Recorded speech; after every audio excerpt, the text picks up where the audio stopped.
बाळू मामाच्या नावानं, बापूबाईच्या नावानं, बिरोबाच्या नावानं, बंदोबाच्या नावानं, वसुबाच्या नावानं, दुळोबाच्या नावानं, यताबाच्या नावानं,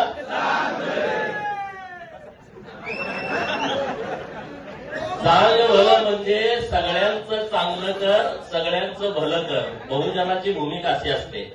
माझं एकट्याचं नाही, सगळ्यांचं चांगलं कर म्हणजे चांगलं भलं. आज कळंबोलीमध्ये बऱ्याच दिवसांना असा आपला कार्यक्रम होतोय.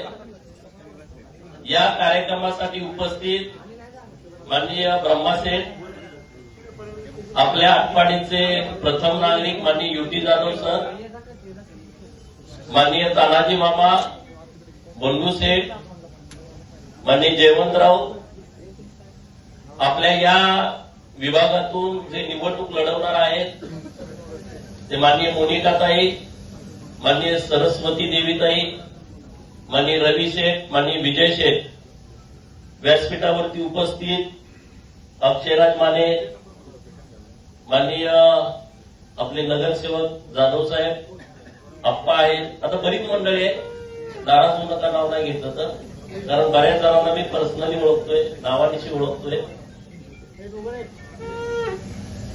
जरा हॉल अपुरा पडला त्याबद्दल तुमची माफी मागतो, कारण आमच्या गाड्यांचा एमपीचा वगैरे अंदाज चुकला. अंदाज का चुकला? कारण कालवा नाही झालाय. 5 स्टारला जेवण, खाटणं, मटण, त्यामुळे म्हणलं माणसं राहिलीत का नाही अंदाज नव्हता. तर त्या आता लोकांना कळलं की 5 स्टारचं मटण खाणारे लोक ही नाही आहेत, ही लोक गरीब लोक आहेत, झुणकानी भाकरी खातात आणि गोपीचंद पडळकरला साथ देतात. हे परत एकदा तुम्ही सिद्ध केलं. गोपीचंद पडळकर तुम्हाला 7 स्टारला जेवण देऊ शकत नाही, पण 7 स्टारचा सन्मान आणि स्वाभिमान मिळवून देऊ शकतो. आणि आज ज्या पद्धतीनं तुम्ही सगळेजण एकत्रित झालाय, राजकारण हे सन्मान मिळवून देणारं, स्वाभिमान जाग करणारं एक केंद्र आहे. डॉक्टर बाबासाहेब आंबेडकर साहेब म्हणाले होते की राजसत्ता नेहमी हिसकावून घ्यायची असते. राजसत्ता सहजासहजी कुणी देत नाही. लग्नात जो नवरदेवासाठी सिंहासन ठेवलेलं असतं त्याच्यावर आपल्याला बसू देतात फोटो वगैरे काढायला, परंतु सत्तेच्या खुर्चीमध्ये कुणी सहजासहजी बसू देत नाही. एक तर ती हिसकावून घ्यावी लागते, नाहीतर सत्तेवर जो कोणा त्याला लाट घालून बाजूला करावा लागतो. त्याच्याशिवाय दुसरा कुणी पर्याय आपल्याजवळ असू शकत नाही. तुम्ही ती लोक आहात की ज्यांनी तुम्हाला 10,000 जरी पगार असला तर त्यातले 5,000 गोपीचंद पडळकरसाठी पडत्या काळात खर्च केलेले आहेत. तुम्ही ती लोक आहात की मुंबईमधून मला तुम्हाला एसट्या बसेस द्यायला माझ्याकडे पैसे नव्हते, ट्रॅव्हल्स करायला माझ्याकडे पैसे नव्हते, तेव्हा तुम्ही स्वतःच वर्गणी काढून ट्रॅव्हल्स भाड्याने ठरवून त्या ट्रॅव्हल्समध्ये लोकांना बसवून गावाकडे आणून मतदान करून तुम्ही परत आलाय. अशी तुम्ही सगळी मंडळी आहात. त्यामुळं ज्यांनी त्यांच्या पगारातलं 5,000 रुपये गोपीचंद पडळकरसाठी खर्च केले, ते कुणाच्या तरी 5,000साठी गोपीचंद पडळकरचा अपमान करणार नाहीत, इतकी क्षमता लोकांच्यामध्ये आहे, इतकी ताकद लोकांच्यामध्ये आहे. आणि आज सगळी परिस्थिती बदलली आहे. महाराष्ट्रामध्ये देवेंद्र फडणवीस नावाचा एक निष्कलंक चारित्र्य संपन्न मुख्यमंत्री महाराष्ट्राला लाभला आहे. जो माणूस या महाराष्ट्राचं हित जोपासतोय, या महाराष्ट्रातल्या 11 पगड जातीला, बहुजनांना, गोरगरिबांना, उपेक्षितांना, वंचितांना न्याय देतोय, त्यांच्यासाठी योजना तयार करतोय. नुसत्या योजना तयार करत नाही, त्या योजनांची अंमलबजावणी करतोय. असा खमक्या नेता महाराष्ट्राला लाभलाय. या नेत्याच्या पाठीमागे आपल्या सगळ्यांना ठामपणे उभं राहायचं आहे. भारतीय जनता पार्टीच्या नेत्याच्या पाठीमागे आपल्याला ठामपणे उभं राहायचं आहे. आज गावाकडे पाणी आलं, कुणामुळे आलं? गावाकडे पाणी आमदारांच्यामुळे नाही आलं. आम्ही तिथले प्रतिनिधी आहोत. आज पश्चिम महाराष्ट्रातला, मराठवाड्यातला दुष्काळ कुणी हटवला, कुणी योजना आणल्या? तर त्या माणसाचं नाव आहे माननीय देवेंद्र फडणवीस. एकच माणूस आहे की ज्या माणसामुळे आपलं आता भविष्य बदललं आहे. आणि म्हणून मी देवाभावना मागच्या 8 दिवसापूर्वी भेटलो होतो आणि मी त्यांना अशी विनंती केली होती की तुम्ही आम्हाला कळमोलीला किंवा कामोट्याला एक दिवसाचा म्हणजे 1 तासा 1.5 तासाचा आम्हाला वेळ द्या की आम्हाला तुम्हाला धन्यवाद द्यायचा आहे. म्हणजे काय कार्यक्रम आहे नेमका? मी म्हणलं जी आमची गावाकडची लोक आहेत पण पोटाचं खळगं भरण्यासाठी मुंबईमध्ये आहेत,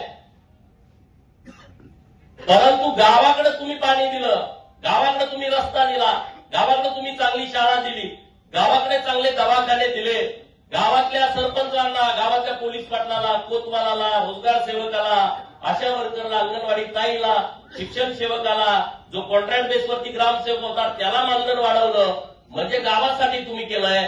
त्या गावाकडच्या लोकांच्या वतीनं धन्यवाद देवेंद्रजी म्हणून आम्हाला एक कार्यक्रम मुंबईमध्ये घ्यायचा आहे आणि त्या कार्यक्रमाला तुम्ही आम्हाला वेळ द्यावी. माननीय मुख्यमंत्री महोदयांनी मान्य केलंय की तुम्हाला मी वेळ देतो. घ्यायचा का कार्यक्रम मुख्यमंत्री महोदयांचा? म्हणजे किमान 10-15 हजार लोक पाहिजेत तुम्ही, तर मुख्यमंत्री महोदयांचा कार्यक्रम आपल्याला येत्या 8 दिवसात घेता येईल. तुम्ही जर हो म्हणला तर मी माननीय मुख्यमंत्री महोदयांच्याकडे विनंती करेन आणि आपण केलं पाहिजे. मित्रांनो, गावाकडे जाता कुणाच्या खाटा लागत नाही. आम्हाला करा, सगळं गुळगुळीत रस्ते आहेत, डांबरी रस्ता आहे, सिमेंटचे रस्ते आहेत. हे कसं काय शक्य आहे? हे शक्य होतं? मी 4 तासात मुंबईत येतो, तुम्ही पण मुंबईत येता. पनवेलला किती वेळात येता? पहिला आम्ही लहानपणी मी सगळ्यांना सोडायला जायचो सायकलवर. तुम्हाला माहिती आहे लहानपणी मुंबईला सोडायला जायचं म्हटलं तर 10-20 रुपये मिळायचे, म्हणून आपण सगळ्यांना सोडायला जायचो एसटी पर्यंत. माणूस यायचा म्हटलं इकडून परळ खर्चून आमची गाडी होती. आज निघाली तर दुसऱ्या दिवशी संध्याकाळी यायची. तेव्हा काय झालं तर ते म्हणले खांडाळ्याच्या घाटात अडकले, तिथं ट्रॅफिक लागलं होतं म्हणून 2-2 दिवस लोक गावाला येत नव्हती. आता ती परिस्थिती आहे का? आता ती परिस्थिती नाही आहे. आपण गावाला गेलो काय आलो काय कळत पण नाही. मला तर लोक अनेक वेळा होते खोटं बोलतोय काय, मला कसं पण मी म्हणतो मुंबईत आहे आणि परत संध्याकाळी मी गावाला असतो. तुम्ही दुपारी मुंबईत होता, अरे झाले 4 तासात गावाला येते ना. इतकं डेव्हलपमेंट माननीय मुख्यमंत्री महोदयांच्या नेतृत्वात झालंय. योजना आल्या, ओबीसींच्यासाठी योजना आल्या. आज ओबीसीची मुलं शिकतायत, गरीब मराठ्यांची पोरं शिकतायत, धनगर समाजाच्या पोरांच्यासाठी योजना आल्या सरकारच्या माध्यमातून. आज 10,000 पोरांना नामांकित इंग्रजी मीडियमच्या शाळेमध्ये धनगर समाजाच्या मुलांना ऍडमिशन दिलं जात आहे आणि त्याची सगळी फी सरकार भरत आहे. 1 रुपया सुद्धा तुम्ही भरायचं नाही. आज ज्या मुलांना वसतिगृहात ऍडमिशन मिळत नाही, जी मुलं मुंबईत शिकतायत,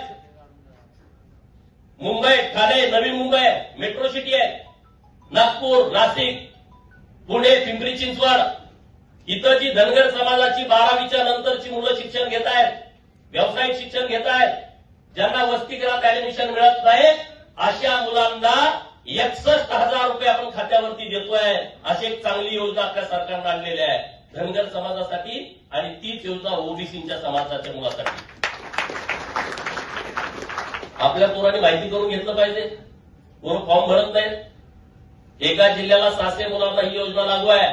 36 जिल्ह्यामध्ये 21,000 किती होते बघा, 21,600 होत असतील. आकडा मागं पुढे होईल, मी काय गणिताचा तज्ञ आहे, तुम्ही बघून घ्या. 21,000 मुलांना आपण पैसे देतोय धनगर समाजाच्या, 21,000 मुलांना देतोय पैसे ओबीसीच्या. धनगर समाजासाठी एक योजना आणली. आदिवासी समाजाला ज्या पद्धतीनं सूतगिरणी मिळते तशा पद्धतीची सूतगिरणी तुमच्यासाठी आणली आहे. आता ते 138 कोटी रुपयावर गेलाय. त्याचं टोटल इस्टिमेट 138 कोटी पैकी 95% रक्कम सरकार देत आहे. तुम्ही फक्त 5% रक्कम भरायची आहे. तुम्ही सुद्धा सूतगिरणी काढू शकता. त्यातल्या कोणाला वाटत असेल की गावाकडे 10 एकर ज्याच्याकडे जागा आहे आणि त्यांना सूतगिरणी काढायची आहे, अशी धनगर समाजाची 50 सभासद एकत्र येऊन तुम्हाला सूतगिरणी काढता येते. दुसऱ्याची सूतगिरणी बघायची आवश्यकता नाही. तुम्ही सुद्धा चेअरमन होऊ शकता. तुम्ही सुद्धा व्हील चेअरवरती बसू शकता. तुमचं सुद्धा केबिन असेल, तुम्ही सुद्धा बेल वाजवून शिपायाला बोलवू शकता. करा तुम्ही. आम्ही तुमच्या सोबत आहे, आम्ही तुमच्या बरोबर आहे. पहिली राम शिंदे सरांना दिली, त्याचं काम सुरू झालंय. आता महाराष्ट्रातल्या बऱ्याच मुलांनी प्रस्ताव सादर केलेले आहेत. तशा पद्धतीचा प्रस्ताव आपण आता एक आठवडीत सादर करतोय. मी दुसरा प्रस्ताव जतमध्ये सादर करतोय. 2 सूतगिरण्यांचा आपण तिकडे काढतोय. बाकीच्या आणि कुणाला काढायच्या वाटल्या, कुणाला खंडाळ्याला काढायचे, कुणाला लोणावळ्याला काढायचे, कुणाला फलटणला काढायचे, कुणाला मानला काढायचे. तुम्ही जिथं जिथं असाल तिथं तिथं तुम्ही काही 10-20 लोक मिळून तुम्ही प्रस्ताव द्या. तुम्हाला सरकार 95%, 50% सरकार देते, 45% कर्ज, त्याचं व्याज सरकार भरतंय, 5% तर आपण भरायचं आहे. अशी एक चांगली स्कीम आपल्या सरकारच्या माध्यमातून आलेली आहे. आता वसतिगृहाची कामं सुरू आहेत वेगवेगळ्या ठिकाणी. ओबीसींची 72 वसतिगृह झाली, एक मुलांच्यासाठी, एक मुलींच्यासाठी. मराठा समाजाची 72 वसतिगृह झाली, एक मुलींच्यासाठी, एक मुलांच्यासाठी. असे अनेक योजना राज्य सरकारच्या माध्यमातून आले आणि ते देवेंद्र फडणवीस साहेबांच्यामुळे आले. अहिल्यादेवींच्या जयंतीचं त्रिशताब्दी वर्ष होतं. मला मागे कार्यक्रमाला बोलावलं होतं तुम्ही कडबोलीत सुधागडच्या शाळेमध्ये. अरे अहिल्यादेवींचा सन्मान भारतीय जनता पार्टीच्या नेतृत्वाने जितका केला तितका कुणीच केला नाही, कधीच केला नाही. त्यांनी कधी विषय पण घेतला नाही. आज एवढे अहिल्यादेवींच्या नावाचे कार्यक्रम झाले देशभर. तुम्ही 31 मेच्या आधी 10 दिवस आणि नंतर 10 दिवस तुम्ही सगळ्याची फेसबुक चेक करा, ट्विटर चेक करा, इन्स्टा चेक करा. सगळ्या राज्याचे मुख्यमंत्री, देशातल्या प्रत्येक मुख्यमंत्री आणि त्यांचं सगळं मंत्रिमंडळ नरेंद्र मोदी साहेबांनी कामाला लावलं होतं की तुम्ही एकच काम करा की पुण्यश्लोक अहिल्यादेवी होळकर यांच्या जयंतीचं त्रिशताब्दी वर्ष तुम्ही साजरं करा. सगळीकडे देशभर कार्यक्रम झाले. मोठमोठ्या कॉलेजला नावं दिली अहिल्यादेवींची. इतकं मोठं काम देवाभाऊनी काय केलं अहिल्यादेवींच्यासाठी? सोलापूरच्या विद्यापीठाला पुण्यश्लोक अहिल्यादेवींचं नाव दिलं. एवढं सोपं काम नव्हतं. आपल्याला त्याचा सन्मान नाही, स्वाभिमान नाही, लाचारासारखा आपण वागतो. एका विद्यापीठाला नाव दिलं. मराठवाडा विद्यापीठाचं नाव देताना काय झालं होतं बघा, इतिहास काढून बघा. तुम्हाला आता सर्च करता येईल गुगलवरती. किती लोक मेली त्यामध्ये, किती आंदोलनं झाली, किती महिलांच्यावरती अत्याचार झाला, किती दलित वस्त्या जाळल्या गेल्या. तेव्हा कुठं मराठवाडा विद्यापीठाला डॉक्टर बाबासाहेबांचं नाव दिलं आहे. सोलापूर विद्यापीठ 2004 ला झालं आणि तिथून लोक म्हणायचे की अहिल्यादेवींचं नाव द्या, अहिल्यादेवींचं नाव द्या. कुणी नाव दिलं नाही. राज्याचे मुख्यमंत्री देवाभाऊनी 2019च्या मार्च महिन्यामध्ये पुण्यश्लोक अहिल्यादेवी होळकर सोलापूर विद्यापीठ हे सोलापूर विद्यापीठाला नाव दिलं. मित्रांनो, इतकं मोठं काम त्यांनी केलं आहे. आज सोलापूर विद्यापीठाच्या प्रांगणात त्या अहिल्यादेवींचा पूर्णाकृती पुतळा बसवलाय.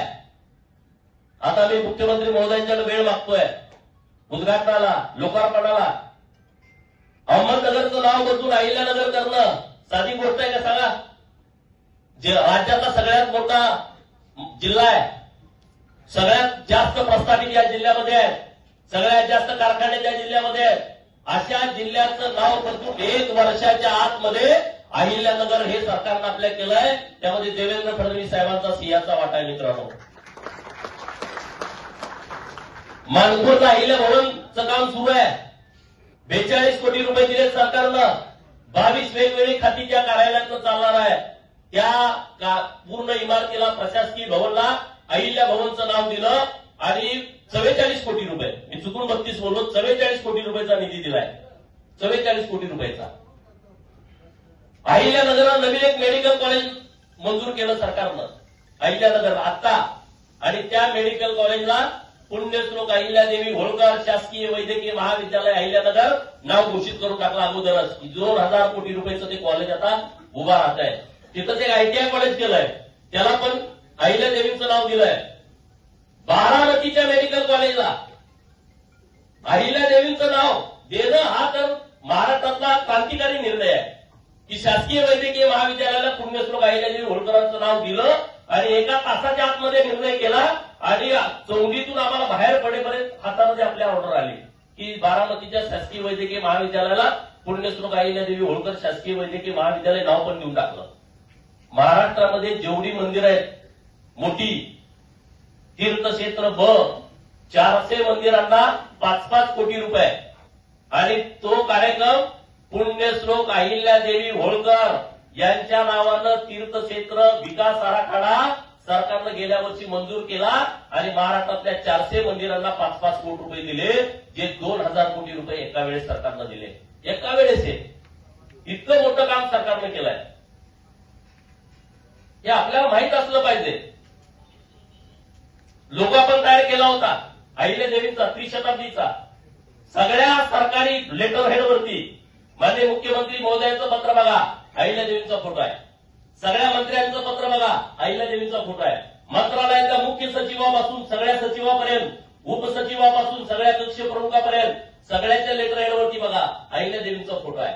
जिल्हाधिकारी, सगळे कलेक्टर, सगळे एसपी, सगळे आयुक्त, सगळे बीडीओ, सगळे तहसीलदार, सगळे प्रांत, महाराष्ट्रातले सगळ्या ठिकाणी माननीय देवाभाऊने आदेश दिला की पुण्यश्लोक अहिल्यादेवी होळकरांचा त्रिशताब्दीचा लोगो हा महाराष्ट्रातल्या सगळ्या सरकारी लेटर हेडवरती असला पाहिजे. कुठलंच पत्र अहिल्यादेवींच्या फोटोशिवाय या वर्षाचं निघत नाही. आपल्याला अभिमान नाही या गोष्टीचा. लाचारून फिरतो. अहिल्यादेवी काय धनगरा विषय नाही. नरेंद्र मोदी साहेबांचं भाषण आहे का अहिल्यादेवीवरचं? अमितभाई शहा यांचं भाषण आहे का अहिल्यादेवींच्यावरचं? उत्तर प्रदेशचे फायर ब्रँड मुख्यमंत्री योगी आदित्यनाथ यांचं भाषण आहे का अहिल्यादेवींच्यावरचं? छत्रपती शिवाजी महाराजांचा विचार पुढे घेऊन जाणाऱ्या या पुण्यश्लोक अहिल्यादेवी होळकर आहेत. आणि म्हणून त्यांच्यावरती इतक्या मोठ्या प्रमाणामध्ये काम होणं गरजेचं होतं, लिखाण होणं गरजेचं होतं, ते झालं नाही. महात्मा ज्योतिराव फुलेंचं भिडेवाड्यातलं स्मारक किती वर्षाचा पेंडिंग विषय होता. सावित्रीबाई फुलेंची जन्मभूमी जे शिरवळ जवळ आहे, नायगाव, तिथल्या स्मारकाचा विषय अनेक वर्षाचा पेंडिंग होता. नरवीरराजे उमाजी नाईक यांचं स्मारक होणं, त्याला जागाच नव्हती. मुख्यमंत्री महोदयांनी 5 एकर जागा मागच्या सप्टेंबर महिन्यामध्ये दिली आणि जवळपास 52 कोटी रुपयाचा निधी हा नरवीरराजे उमाजी नाईक यांच्या स्मारकासाठी राज्य सरकारनं मंजूर करून घेतलाय. एक ना अनेक विषय, उपेक्षित समाजाचे, बाबुरगडचा आपला बहिर्जीराजेंचा स्मारकाचा विषय आहे, असे अनेक विषय सरकारनं हातात घेतलेले आहेत. आणि म्हणून असा नेता आपल्याला लाभलाय. त्यामुळे गोपीचंद पडळकर काम करू शकतो. तुमची मला साथ आहे, तुमचा आशीर्वाद आहे, तुमचा पाठिंबा आहे. परंतु वरून सुद्धा ताकद असणं गरजेचे असते. ती देवेंद्र फडणवीस साहेबांची ताकद या गोपीचंद पडळकर सारख्या एका फाटक्या माणसासोबत आहे. आणि त्यामुळे कुठंच काय आपल्याला अडचण येत नाही. आडवी लोक खूप येतात, मात्र काय बऱ्याच लोकांना बरं वाटत नाही. पण ज्यांना बरं वाटत नाही त्यांचं मी काहीच केलं नाही, कुणाचं काही बिघडवलं नाही. आम्ही एखाद्याचं चांगलं करता आलं नसेल, कुणाचं वाईट करण्याचा प्रयत्न केला नाही. परंतु मी वर्षभर बघतोय आमच्या बाबतीच्या निंदा नालस्ती चालू आहे, टीका टिप्पणी खालच्या लेवलला जाऊन चालू आहे. मी आपल्या लोकांवरती बोलताना विचार करतो, मी बोलतच नाही. समोरचा कोण असताना आतापर्यंत फाडून टाकला असता. तुम्हाला माझा स्वभाव माहित आहे. कुठले कुठले भले भले प्रस्तावित माझ्याकडे तिरकं पण बघू शकत नाही. समोर आले तर लांब जाते. ज्या 2-10,000 कोटीचे असतील, नाही कुठले पण, मी त्या विषयाकडे बघत पण नाही. परंतु लोकांना दिशाभूल करणं, लोकांची फसवणूक करणं, माझ्याकडे लय कागदपत्र आली, तर बंडूशेठला मी दाखवली पण. मी म्हणलं डीएसके करायला मला वेळ लागणार नाही, तर मी त्या भानगडीत पडत नाही. तुम्हाला उसं पाहायचं पण करायचं नाही. अनेक पैसेवाल्यांना मी मात गिरवलाय, लय पैसेवाले मी बघितलेत. कारखानदार आणि हे बँकावाले तर किती पैसेवाले तुम्हाला माहित आहे. ते काय कुणाचे गरीबाचे ही देतो ते देतो म्हणून गोळा केलेले पैसे नाही. पैसेवाल्यांचा मात गिरवण्याचा माझा पहिल्यापासूनचा छंद आहे, मला नादच तो आहे.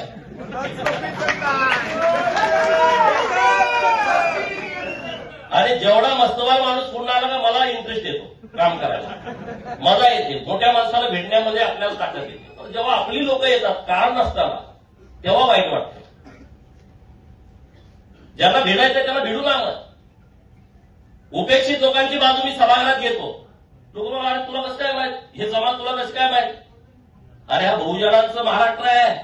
मी परवा गोपाळ समाजाचा एक विषय सभागृहात मांडला. गोपाळ समाज एक मायनर समाज आहे, भटका समाज आहे. हजारो फोन आले मला, आमच्या समाजाचं नाव तुम्ही सभागृहात घेतलं. जरी नुसतं नाव सभागृहात घेतलं तरी समाजामध्ये आनंद होतोय, फटाकडे उडवते महाराष्ट्रामध्ये. म्हणजे किती विषमता आहे महाराष्ट्रात बघा. की माझ्या समाजाचं कुठल्या तरी एका आमदारानं विधानसभेमध्ये नाव घेतलं तरी सुद्धा आम्हाला आनंद होतोय, असे म्हणणारे हजारो समाज आपल्या महाराष्ट्रात आहेत. 1, 2, 3, 4, 5 म्हणत नाही मी, असे हजारो समाज इथं आहेत महाराष्ट्रामध्ये. त्यांचा जो प्रश्न मिटायचा लांब, तर त्यांना नुसतं आमचं नाव घेतलं तरी आनंद होतोय. एवढी मोठी विषमता, एवढी मोठी तफावत आपल्या महाराष्ट्रामध्ये आहे. त्यामुळे आपली जबाबदारी आहे, आपण आपल्या बरोबर आपल्या सर्व बहुजनांच्या विषयावरती लक्ष दिलं पाहिजे, त्यांच्या प्रश्नाला वाचा फोडली पाहिजे.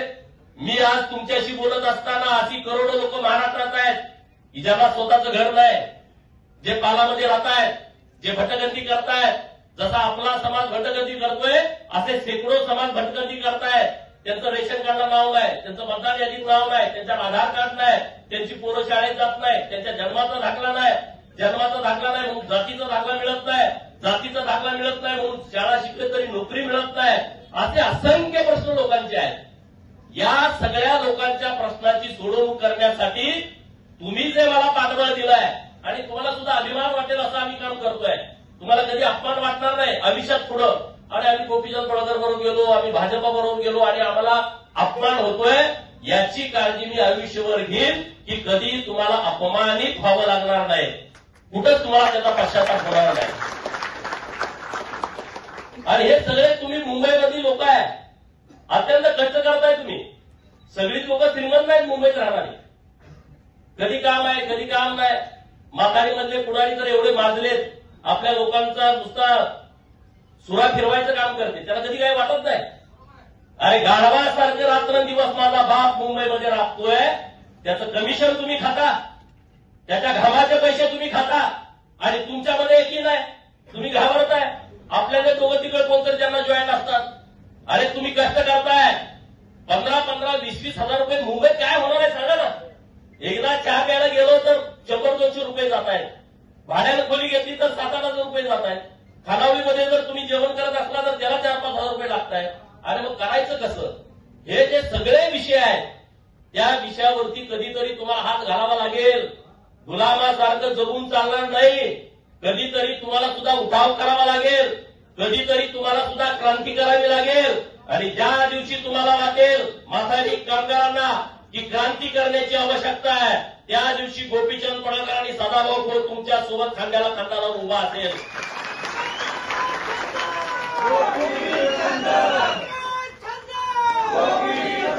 आणि हा विषय खूप मोठा आहे, लाखो लोकांचा विषय आहे. आमची इच्छा आहे या विषयाची यायची, कमिशन खाण्यासाठी नाही, अजिबात काही गरज पण नाही. अरे तुम्ही एवढं दिलंय आम्हाला, एवढा सन्मान मिळवून दिलाय, काय होता गोपीचंद पडळकर? लोक नावं ठेवायची, अरे याला राहायला घर आहे का? नव्हतं घर मला राहायला. विशिष्ट परिस्थिती खरी होती. तो नुसता बोलतोय, गाडीतनं फिरतोय. त्या काळात तुम्ही माझ्यावरती विश्वास ठेवला, पाठबळ दिलं, ताकद दिली. महाराष्ट्रात तुम्ही नसेल असा कार्यकर्ता. मला अभिमान वाटतो की तुम्ही मला उभा केलाय, याचं सगळं श्रेय तुम्हाला जात आहे. त्या परिस्थितीमध्ये उभा राहणं एवढं शक्य नव्हतं. 2007चा आजचा जो काळ होता तेव्हा महाराष्ट्रातल्या राजकारणाची परिस्थिती अशी होती की ज्याच्याकडे साखर कारखाना आहे, ज्याच्याकडे सूतगिरणी आहे, जो जिल्हा बँकेचा चेअरमन आहे, ज्याच्याकडे मोठी एज्युकेशन सोसायटी आहे, ज्याच्याकडे मोठा दूध संघ आहे आणि ज्याच्याकडे शेकडो कोटी रुपये पडून आहेत, तोच माणूस महाराष्ट्रात राजकारण करू शकतो असा ट्रेंड तेव्हा होता. पण तुम्ही त्याचा विचार केला नाही की अरे आमचा पोरगा फटका आहे आणि मग त्याच्या पाठीमागे आम्ही कसं उभा राहायचं. तर तुम्ही सन्मानानं माझ्यासोबत उभा राहिला, ताकदीनं माझ्यासोबत उभा राहिला. आज आटपाडीमध्ये नगराध्यक्ष युटी जाधव सर झाले. मला अत्यंत आनंद झाला या गोष्टीचा. आटपाडी शहरामध्ये आपला नगराध्यक्ष होणं हे कधी शक्य नव्हतं, परंतु ते भारतीय जनता पार्टीच्या माध्यमातून शक्य झालंय. अमरसिंह बापू देशमुख यांच्या साथीनं, भारतीय जनता पार्टीच्या कार्यकर्त्याच्या पाठबळावरती, माननीय देवेंद्र फडणवीस साहेबांच्या कृपाशीर्वादावरती आटपाडी शहराचा पहिला नगराध्यक्ष होण्याचा मान एका शिक्षकाला मिळाला आहे आणि तो युटी जाधव सरांना मिळाला आहे. मी त्यांना सुद्धा खूप खूप शुभेच्छा देईन. हीच आटपाडी आहे जिथं आमच्या मेंढक्याला मारायची, तीच आटपाडी आहे मेंढरं हिसकावून घेऊन जायची, तीच आटपाडी आहे ती एके दिवशी 11 मेंढरं गाडीत घालून एक पोरगा गेला होता आणि त्याला कुणीतरी सांगितलं की गोपीचंद पडळकर नावाचं पोरगा आहे, त्याला जाऊन भेट. आणि तो माणूस माझ्याकडे आला. मी त्या दिवशी 20 फेब्रुवारी दिवस होता, महात्मा फुले यांच्या मला जयंतीचा कार्यक्रम होता आणि कटगुडला जायची आम्ही तयारी करत होतो. शनिवारचा बाजार होता. त्याला कुणीतरी सांगितलं मेंढक्याला की तिथं गोपीचंद पडळकर नावाचं पोरगा, त्याला जाऊन भेटा. आणि मी तिथं होतो. त्याच्या गळ्याला असे ओरखडे उठले होते, गळ्यातले त्याचे काय बदाम पण तोडून काढलं होतं आणि 11 मेंढ्या आणि एक बकरा ते घेऊन गेले होते. कशासाठी घेऊन गेले होते? 1000 रुपयासाठी. कशासाठी? 1000 रुपयासाठी 11 मेंढ्या आणि एक बकरा, ज्याची किंमत किती असेल बघा. पिकं भरून घेऊन गेले आणि तो पोलीस स्टेशनमध्ये गेला. मेंढका माझे 11 मेंढरा आणि बकरा नेलाय. पोलिसांनी त्याच्या 2 कानाखाली दिल्या. ही परिस्थिती होती. त्यांना मला सांगितलं मी गेलो. आता तुम्हाला माहित आहे मी नुसतं जातच 200-300 माणसं गोळा झाली पोलीस स्टेशनला. आणि मी त्या पोलिसाला पहिला विचारलं ह्याला का मारलं तुम्ही, कशासाठी मारलं. तो तर बब्ब करायला लागला. आणि म्हणजे ह्याच्याच मेंढ्या नेलं तुम्ही ह्याला मारताय. मग त्या लोकांना कळालं की मी तिथं आलोय. ते लागले फोन करायला चांगल्या इकडून तिकडून पोलिसांना फोन. ती पुजारवाडीत येऊन मेंढ्या घेऊन जावा. एवढं पुजारवाडीत नाही, मेंढ्या इथं आणून सोडायच्या, यांच्या ताब्यात द्यायच्या. तर इथनं मी जाईल. 10व्या मिनिटात मेंढ्या ताब्यात दिल्या. ते मेंढके मला आले अभिनंदन वगैरे काय नाही म्हटलं. संध्याकाळी त्याला गुरासारखा मारायचा आणि मग मला फोन करायचा. मेंढके एवढे बहादर निघाले. सांगोला तालुक्यातले होते सोनलवाडीचे. सोनलवाडीचे तिथं फॉरेस्ट आहे आणि त्या फॉरेस्टमध्ये ते जाऊन बसले दाबा धरून. जोपर्यंत तो गडी त्याला दिसत नाही तोपर्यंत बसले. आणि दिसला 15 दिवस त्याचं तोंड सुजलं होतं. त्याला कुठेही काही जाता येत नव्हतं. हा आटपाडी आहे. म्हणजे मी माझ्या आटपाडीची टीका करतो अशाचा भाग नाही. लोकांची वागत होती. आज त्या आटपाडीमध्ये नगराध्यक्ष युटी जाधव सर भेटलेत. एक चांगला माणूस आहे, निष्कलंक माणूस आहे, अभ्यासू माणूस आहे. शिक्षक बँकेचे 2 वेळा हे चेअरमन होते. ज्या शिक्षक बँकेकडे 500 कोटी रुपयाच्या ठेवी आहेत ती बँक त्यांनी 2 वर्ष चेअरमन म्हणून चालवली आहे आणि 2 वेळा त्या बँकेचे डायरेक्टर होते. अशी चांगली माणसं आज आटपाडीच्या नगराध्यक्ष पदावरती बसलेत. अजित पैलवान इथं आहेत, जे मोठे कॉन्ट्रॅक्टर आहेत, ते नगरसेवक म्हणून निवडून आलेले आहेत. आमचे काय आता विजय म्हणून आमचा सहकारी आहे, तो फक्त 2 मतांनाच पडला. 2 मतांनाच तो निवडणुकीमध्ये हारला. जतचं जर बघितलं तुम्ही, जतचे आमचे नगराध्यक्ष पण निवडून आले आणि 12 नगरसेवक तिथल्या लोकांनी निवडून दिलेले आहेत. ह्या परीक्षा आहेत. उद्या जिल्हा परिषद आणि पंचायत समितीची निवडणूक येते. जर सांगली जिल्ह्यावरती भारतीय जनता पार्टीची सत्ता आणायची असेल तर त्याचं गणित जत, आटपाडी आणि कवठे मंकाळावरती अवलंबून आहे.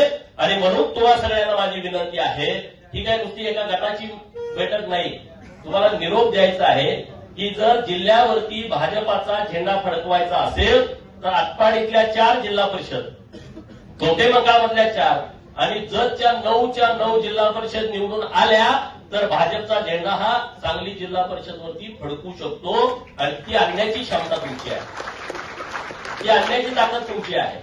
तर तुम्ही सगळेजण कामाला लागा. कुठलंही काम राहणार नाही. कोण नाराज असतील तर त्यांना माझी विनंती आहे, नाराज प्लीज होऊ नका.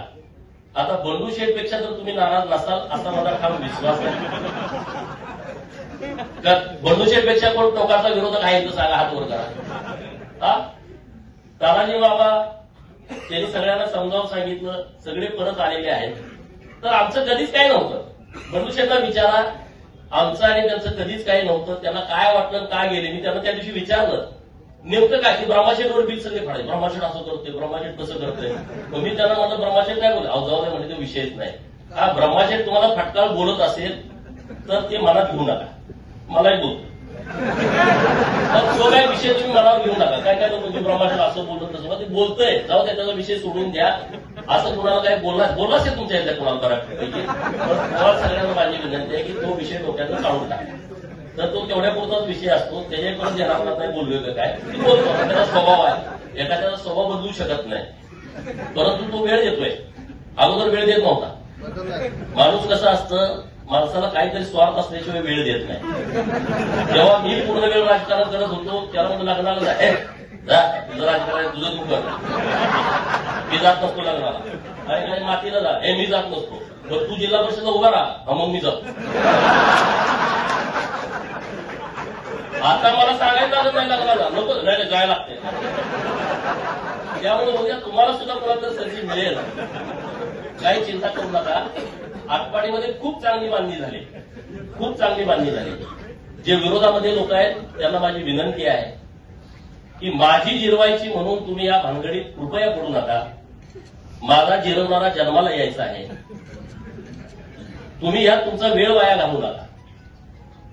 तुम्हाला जर काही राजकारण करायचं असेल नक्की आम्ही तुमचा सन्मान करू. अनेक वाटा आहेत, अनेक संधी आहेत.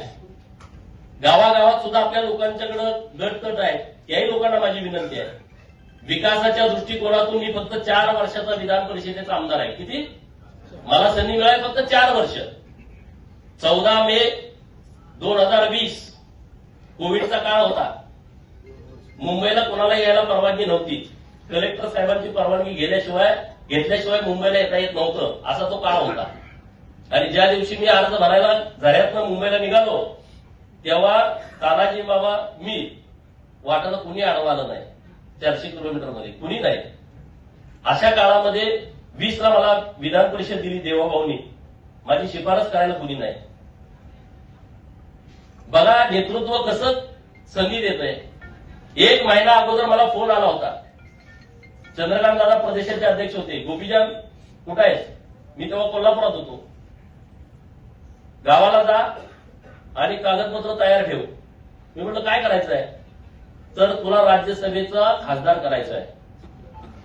माझ्या ऑटोमॅटिक डोळ्यातनं धारा आल्या. माझी मागणी नाही, माझी शिफारस करायला कुणी माणूस नाही. आणि प्रदेशाच्या अध्यक्षांचा फोन आला की देवाभाऊंचा तुला निरोप आहे की तू कागदपत्र सगळी जुळव आणि तुझा परवा दिवशी अर्ज भरायचा आहे. आणि संध्याकाळी अमित भाईंच्याकडे शेवटची चर्चा आहे. आणि माझ्या डोळ्यातनं धारा लागल्या. मी एकटाच होतो त्या दिवशी गाडीत. मग मी फोन केला सरपूरजीला की असं आपल्याला फोन आलाय. कागद म्हणजे काय? आपली काय प्रॉपर्टी आहे का काय? कागद म्हणजे केसेस. बारामतीत किती आहेत, आटपाडीत किती आहेत, सांगलीत किती आहेत, टेंबूच्या योजनेची केस. दुसरं काय आपल्याकडे काय माल नाही ना. तुम्हालाही माहित आहे. पुढच्या गाड्या वाटतंय माल नाही म्हणून याला काय नसतंय ते. आपली काय कागद म्हणजे हीच की प्रॉपर्टी आपली. आणि म्हणलं कागद जुळवली. हे झालं काय फोन दुसऱ्या दिवशी आला नाही. दुसऱ्या दिवशी भागवत कराड साहेबांचं नाव आलं आणि ते परत केंद्रात मंत्री झाले. मी विचार केला, आनंद झाला की माझी पार्टी, माझी शिफारस नसताना, माझं कुणी सांगायला नसताना 1 जागा राज्यसभेची शिल्लक आहे. कारण दुसरी रामदास आठवले साहेबांना दिली होती, तिसरी उदयनराजे महाराजांना दिली होती. 1च जागा शिल्लक होती. महाराष्ट्रातून गोपीचंद पडळकरचं नाव राज्यसभेसाठी घेत आहे. हा माझा सन्मान आहे. आणि हा माझा एकट्याचा सन्मान नाही, तुमचा सन्मान आहे. राज्यसभेला नाव आपलं कोण नाही हो. म्हणून आता मला राज्यसभेवर जर एका सीटवर घेत असतील तर विधान परिषदेवरती 100% घेतील. तेव्हाही मी मागणी केली नाही. तेव्हाही मला फोन आला की अर्ज भरायला या. 4 वर्षाची संधी मिळाली. मी त्या संधीचं सोनं करण्याचा प्रयत्न केला आहे. आज इथं सुद्धा मानवरताई आहेत. मला जो 10 कोटी रुपयाचा निधी मिळाला, मी कुठं पण असा दिला नाही. इथल्या अहिल्या भवनसाठी 1 कोटी रुपये त्यातले मी इथं दिले आहेत. आता दुकाननंतर आपण ज्या मायाका मंदिरामध्ये पालखीसाठी जाणार आहे त्या मंदिरामध्ये सगळे अतिक्रमण करते. बघितलं तुम्ही. मुळे बंधू सारखं ते फायटिंग करून त्यांनी ती जागा ठेवली होती. मी विचार केला मुंबईमधली मोक्याची जागा आहे आणि ती आपल्या लोकांच्या ताब्यात राहिली पाहिजे. म्हणून पहिल्यांदा 1 कोटी रुपये दिले आणि परत 5 कोटी रुपये दिले. असे 6 कोटी रुपये मुंबईच्या मायाका देवीच्या मंदिरासाठी दिले. 6 कोटी रुपये. आता ते काम सुरू आहे. म्हणजे 2-3 महिन्याच्या नंतर परत तुम्हाला तिकडे कुणी जायची गरज नाही. एखादं लग्न काही तिथं होऊ शकतं. म्हणजे मुंबईबद्दल मी सांगतोय. आता आपल्याला मुंबईत एक काम हातात घ्यायचं आहे. चर्च गेटला जो अहिल्या देवींचा पुतळा आहे तो पूर्णाकृती पुतळा बसवायचं काम आपल्याला हातामध्ये आता घ्यायचं आहे. मुंबईमध्ये भव्य दिव्य अहिल्या देवींचं चर्च गेटच्या मध्ये स्मारक आहे, ते डेव्हलप करायचं आहे. मी 4 दिवसापूर्वी मुंबईला आलो होतो. माननीय मुख्यमंत्री महोदयांना भेटलो, माननीय गिरीश भाऊ महाजन यांना भेटलो. कारण ते सगळं नाशिकचं कुंभमेळ्याचं ते बघतायत गिरीश भाऊ. आणि त्यांच्याकडे मी मागणी केली की अहिल्या देवीने इतकं देशभर काम केलं आहे आणि आता कुंभमेळा आपल्या नाशिकला होतोय. तर रामकुंडावरती जे अहिल्या देवींचा होळकर वाडा आहे त्या होळकर वाड्याच्या समोर अहिल्या देवींचं एक भव्य दिव्य स्मारक झालं पाहिजे. आणि ती मागणी सरकारनं आपली मान्य केलेली आहे. इथं रोज लाखो लोक येतात. नाशिकला त्र्यंबकेश्वरला आल्याच्या नंतर तिथं रामकुंडावरती लोक जातातच. कुंभमेळ्याला करोडो लोक येणार आहेत. कुंभमेळा होण्यापूर्वी अहिल्या देवींचा हातामध्ये पिंड असणारा पूर्णाकृती पुतळा हा आपल्याला रामकुंडावरती बसवायचा आहे. आणि सरकारकडून तशा सूचना महानगरपालिकेच्या आयुक्तांना मागच्या 4 दिवसापूर्वी दिलेल्या आहेत. तर ते काम आता आपण करतोय. सांगलीचं तुम्ही अहिल्या देवीच्या स्मारकाचं लोकार्पण बघितलं असेल. इतका मोठा भव्य दिव्य महाराष्ट्रातला घोड्यावरचा तो अश्वारूढ पुतळा आहे. तो अहिल्या देवींचा सांगली महानगरपालिकेने बसवला. आता एक हत्तीवरचा अहिल्या देवींचा एक पुतळा बसवायचा मानस आहे आमचा. हत्तीवरचा अहिल्या देवींचा पुतळा कुठं नाही. आणि अहिल्या देवी लढाईला जाताना एकदा हत्तीवरून गेल्या होत्या आणि म्हणून तो एक संदर्भ घेऊन अहिल्या देवींचं हत्तीवरचं चित्र नवीन तयार करून तशा पद्धतीचा एक पुतळा आपल्याला तयार करायचा आहे आणि त्याचंही काम आम्ही आता लवकर हातामध्ये घेतोय. असे अनेक विषय आपण हातामध्ये घेतोय करतोय. तर तुम्हाला सगळ्यांना माझी विनंती आहे की तुमचा कधी मी फोन उचलला नसेल, राग दुसरा काहीच नाही, तुमचा फोन उचलला नाही, तुमच्याशी बोललो नाही, एवढंच, दुसरं काहीच नाही. याच्यापेक्षा काय आहे? आता लय मोठा झालाय माझा फोन उचलला नाही असं तुम्हाला वाटत असेल, मी इतरांच्यासाठी मोठा झाला असेल, तुमच्यासाठी छोटाच आहे. आणि तो काय वाचा सगळ्या पोरांनी. आपल्याला आदर्श कोणाचा घ्यायचा आहे? मल्हाररावांचा. आपली पोरं म्हणते ड्रायव्हरला मग तुम्ही काय केलंच नाही, मुंबईत फ्लॅट नाही, आम्हाला कॉलेजला जायला गाडी नाही, तिकडं पोरं शायनिंग मध्ये येते, मग आम्हाला तुम्ही काहीच करून ठेवू असा करणार. तो जर मातालीत असला बाप तुला जगवला हेच नशीब होतं.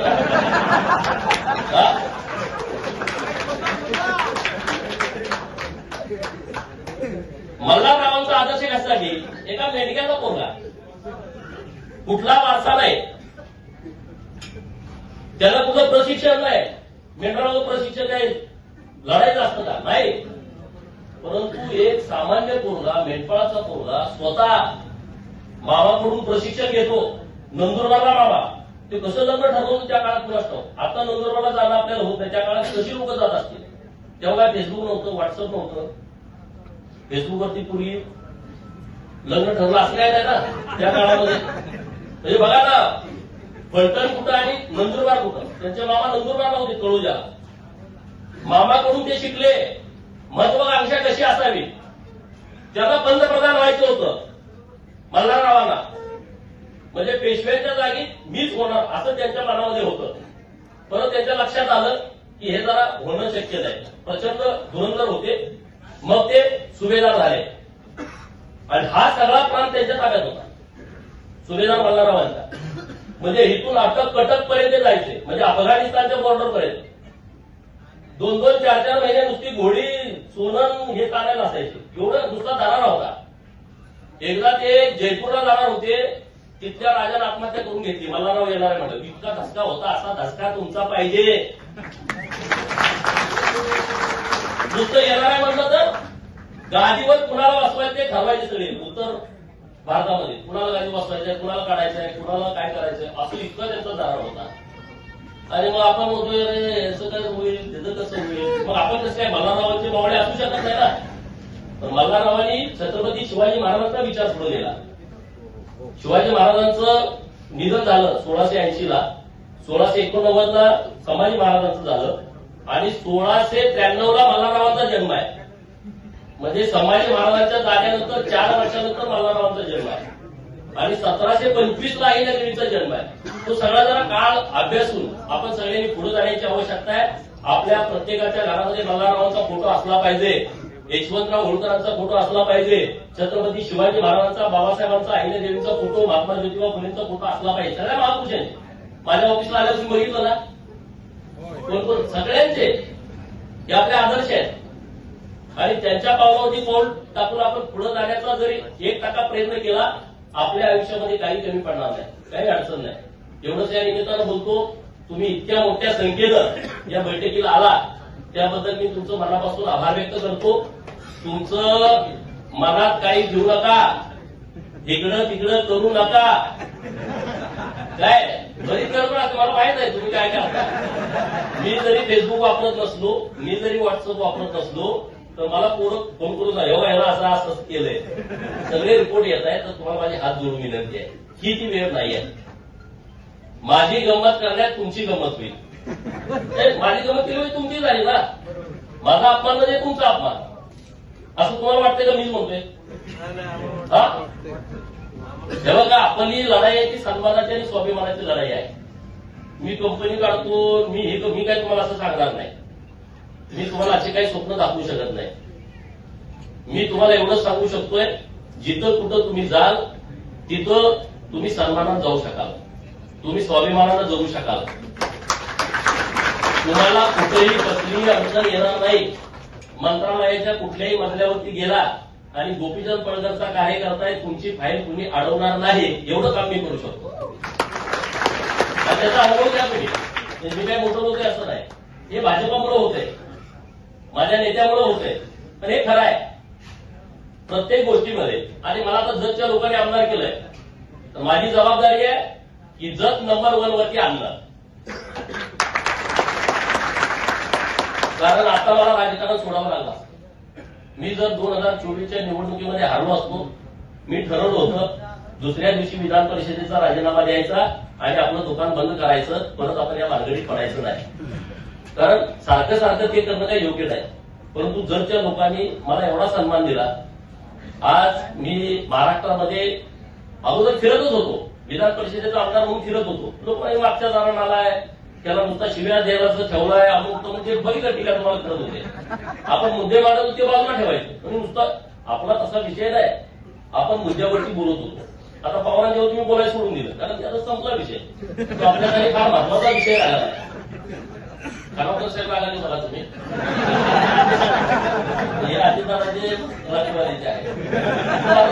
असं करते विषय आपला सोडून दिला. आपला तो आता विषय पूर्णपणे पुढे गेलेला आहे. आता परवा चॅनेलवाल्याचा फोन आला, कुठे आहे तुम्ही? मी म्हटलं जत आहे. नाही तुम्ही 8 वाजता चर्चेला पाहिजे. कसली? ते दोन्ही पवार करू. मला काय करायचं म्हटलं, एक होते, 2 होते, 3 होते, तिकडे कोणाला तर विचारा म्हटलं मी आता तो विषय सोडून दिलाय. माझ्यासाठी आता तो महत्वाचा विषय नाही. कुठं काय असलं तर मी यार मला काय करायचं म्हटलं. मी आता त्या विषयावर बोलत नाही म्हटलं, मी आता त्या विषयाकडे बघत नाही. ते 1 होते नाही तर 2 होते नाही तर 3 होते, मला काय करायचं म्हटलं. इथं मला जतला पाणी, इथं रस्ता करायचा आहे, आटपाडीत कुठं कुठं गडी फुटले ते बघायचं आहे म्हटलं. बरोबर गेलाय. काय काय जरा देव पाण्यात घातलो. जतचा नगराध्यक्ष आटपाडीचा जर पाडला मध्ये लगेच काय ते टाकायचं पोट, त्यांचं दुकानच बंद करून केलं. कारण हे युटी सरांची जी निवडणूक आहे का नाही, मी काय म्हणतोय, हा नियतीनं दिलेला आम्हाला विजय आहे, तो आमचा विजय नाही. ते शक्य नव्हतं. आम्ही आता किती जरी मोठं बोललो का नाही, तो आमचा विजय नाहीच.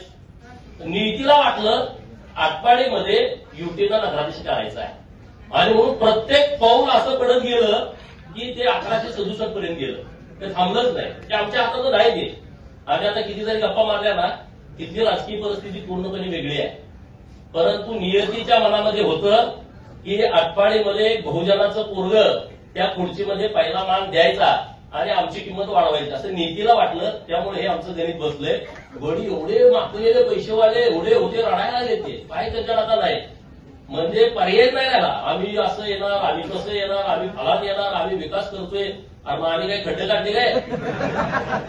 आटपाडी तालुक्यात असं एक गाव नाही की मी आमदार असताना काम केलं. 4-4 गणगणी एका गावात मी 12 सभा घर बांधले. 4 वर्षाचा आमदार बांधू शकतो का सांगा?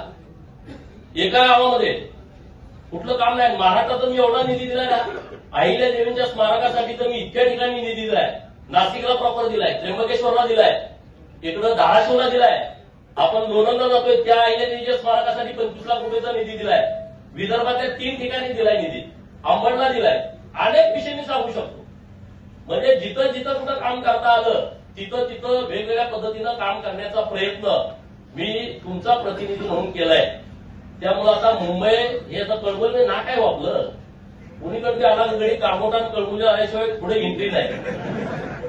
बरोबर की नाही? मुंबईचं नाक आहे आता. पूर्वी ते मालपूर असेल जुनं, आता हे मुंबईचं मेन नाक आहे, कळंबोली आणि कामोठा. त्यामुळे आपण सुद्धा एकदम सन्मानानं राहिलं पाहिजे, प्रामाणिक राहिलं पाहिजे. कुणाशी दगाफटका करणं आपल्या लोकांचा स्वभाव नाही, ते आपल्या रक्तात नाही. एखाद्याला दगाफटका करणं, घात करणं, फसवणं हे आपल्या स्वभावात नाही. आपण समोरासमोरच्या लढाई करतो. होळकरांच्या युद्धनीतीचा सर्वात महत्वाचा भाग आहे की त्यांनी मैदानावरच्या लढाई केल्या. ज्या प्रांतात त्यांच्या ताब्यात होता तो मैदानी प्रांत, लपायचं नाही, धरायचं नाही, डोंगर नाही, काय नाही, एकदम समोरासमोर भिडायचं. त्यामुळे आपलाही स्वभाव तसाच आहे. त्यामुळे आपण कुणाचा घात करायचा नाही. आपला विश्वासघात जर कुणी केला तर त्याच्या काळाला एक सुद्धा केस ठेवायचा नाही, ही आपली भूमिका पाहिजे. बाळूमामा बघतोय, कोण बोलणं नाही. बाळूमामाच्या नावानं, बापूबाईच्या नावानं, बिलोबाच्या नावानं, बंदोबाच्या नावानं, मसोबाच्या नावानं, दुळोबाच्या नावानं, यताबाच्या नावानं,